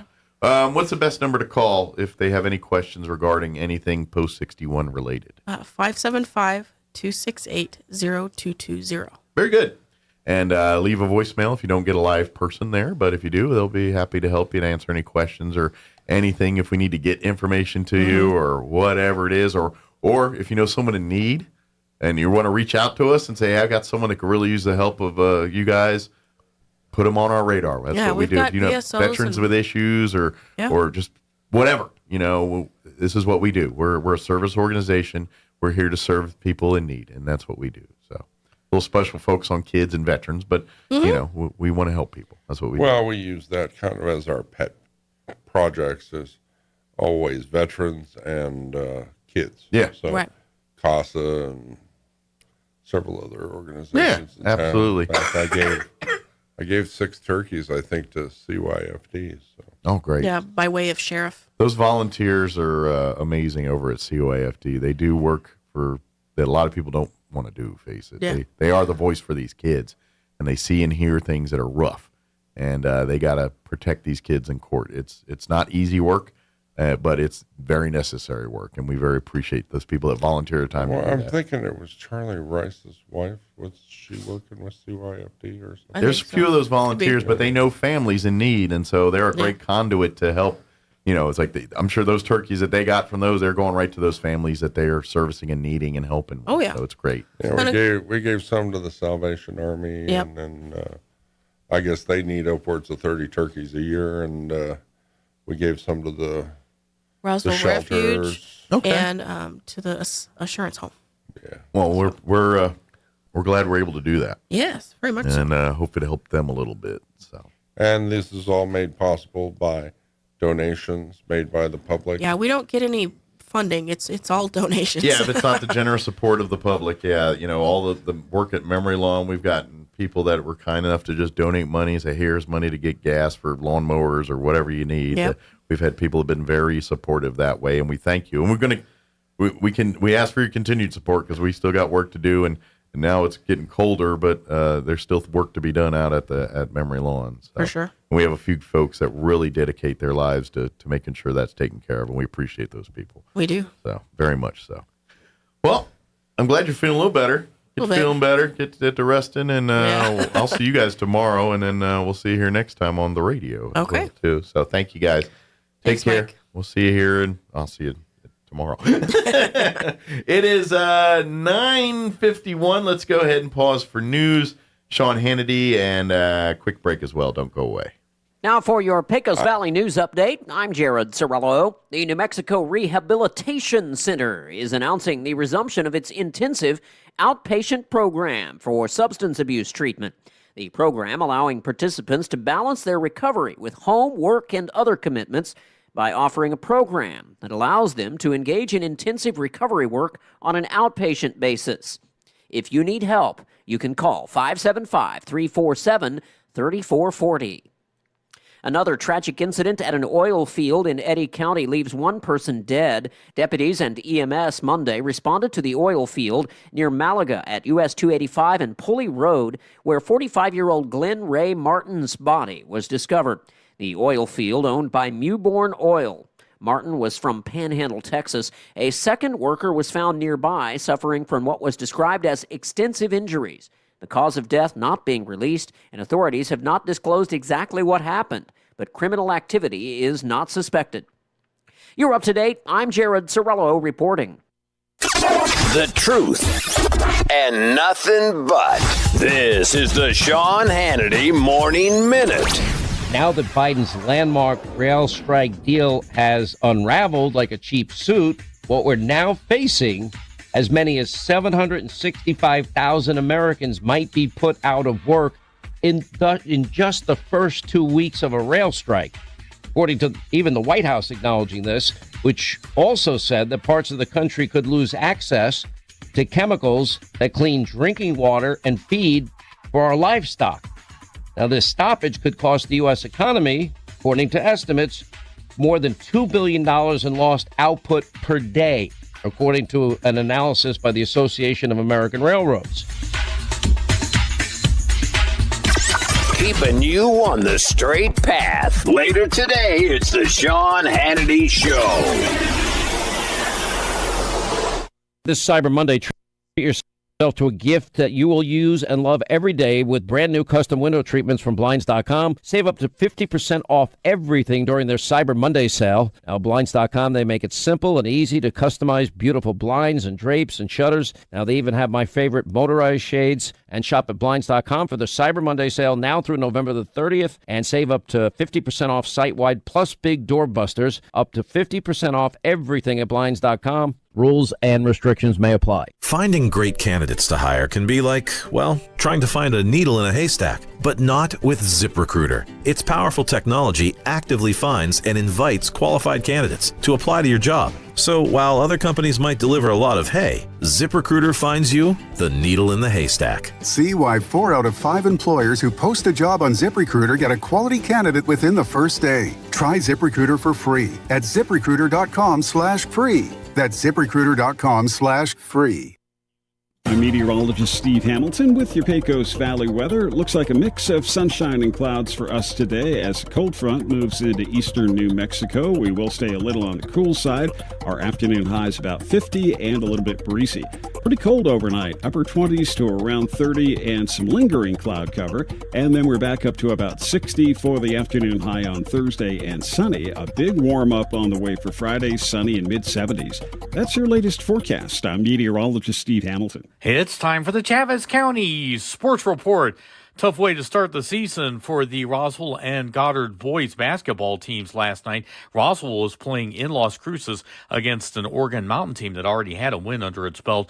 Oregon Mountain moves to 2-0 with a 74-59 victory over the visiting Coyotes, who won't play again until December the 8th. Goddard, meanwhile, loses against Clovis 72-33, the season opener for both teams. Also in boys basketball, it was Dexter beating Loving 60-50.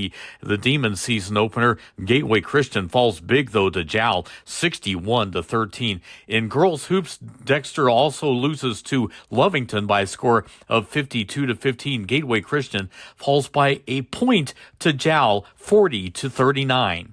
The Sports Report brought to you by DSI. Call DSI for all your office technology needs. I'm Eric Butler at Roswell's Talk FM 106.5.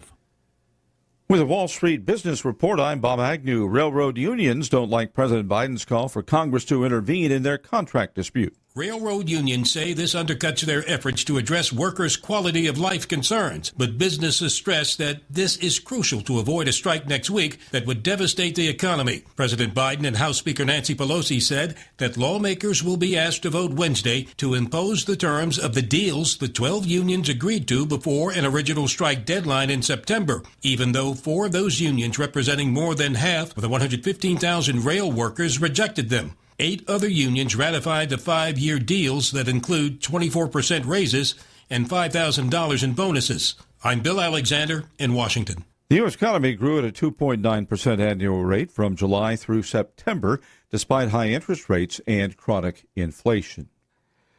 With the Wall Street Business Report, I'm Bob Agnew. This is the owner of Trustmark Roofing, and nothing makes us happier than telling our customers no. As in, no pricing games. We give you a guaranteed price and then we stand by it. No surprises, no gotchas. No obscurity. We don't just tell you what's wrong with your roof. We record our inspections and show you. No lemons. We install premium roofing materials from top brands like Owens Corning. No shortcuts. We're in the 2% of roofers with the Owens Corning Preferred Contractor Certificate for our local area. This means we offer precision installation and the longest warranties. Want a beautiful new roof that's built to last? Choose Trustmark Roofing, the roofer that loves to tell our customers no. For an estimate, call us at 575-755-ROOF or find us online at trustmarkroofpros.com. Trustmark Roofing, we put people first. Big O Tires Black Friday sale is here. 3 Fridays, 3 weeks, 21 days to buy 3, get 1 free on select in-stock Mesa tires with installation purchase. That's right, buy 3, get 1 free on select in-stock Mesa tires with installation purchase. Hurry in now through December 4th.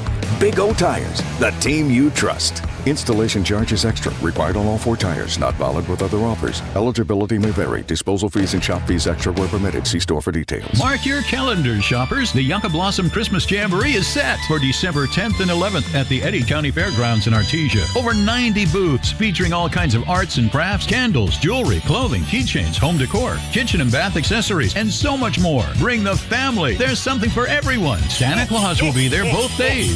There's plenty to eat and drink, too, with several food trucks on site. The Yucca Blossom Christmas Jamboree, December 10th and 11th at the Eddy County Fairgrounds, and paid by Eddy County Lodgers Tax. Here's a Mornings with Mike Winters fun fact. There are 293 ways to make change for $1. Try all 293 on the guy who keeps borrowing money from you. Here's Mike Winters. And it is closing in on 9:59. If you missed any part of our show, I invite you to check it out at your leisure. Multiple ways you can get a hold of it. Go to ksvptv.com, click on the Mornings with Mike Winters channel. You'll find all of our videos there. You can also go to our YouTube channel, Roswell Talk FM on YouTube. Facebook as well. Look for Roswell Talk FM on Facebook. That one you got to do a little digging, but you'll find it there too. We had Kevin Mavers, City Development Director, join us in the 7 o'clock hour talking about their last meeting and some things happening. We replayed our interview with Coach Fortner from NMMI talking about Will Bowl Friday at the Will Bowl. NMMI and Lackawanna playing, squaring off in that bowl game. And then, of course, we just had the folks from American Legion Post 61 join us a few minutes ago. Again, ksvptv.com or Facebook or on YouTube. That's going to do it for us. Have an amazing day. Thanks for allowing us to be a part of it. We'll talk to you bright and early tomorrow. The great one, Mark Levin, is now in Roswell on 106.5 KEND Roswell. Breaking news this hour from townhall.com. I'm John Scott. Unrest continues in China as protesters call for President Xi Jinping to step down because of strict coronavirus restrictions. Congressman Mike Gallagher of Wisconsin says the new Select Committee on China will seek to confront Chinese suppression of human rights, something he says President Biden seems reluctant to do. This White House sort of constantly fears offending China and is still subject to the delusion that we can work with China on climate change. Congressman Gallagher interviewed on the Salem Radio Network. President Biden hosted the top members of Congress at the White House for the first time since the midterms to discuss funding the government and other issues. We have details from Bernie Bennett. President Biden hosted the top 4 congressional leaders at the White House Tuesday, where they discussed his economic agenda.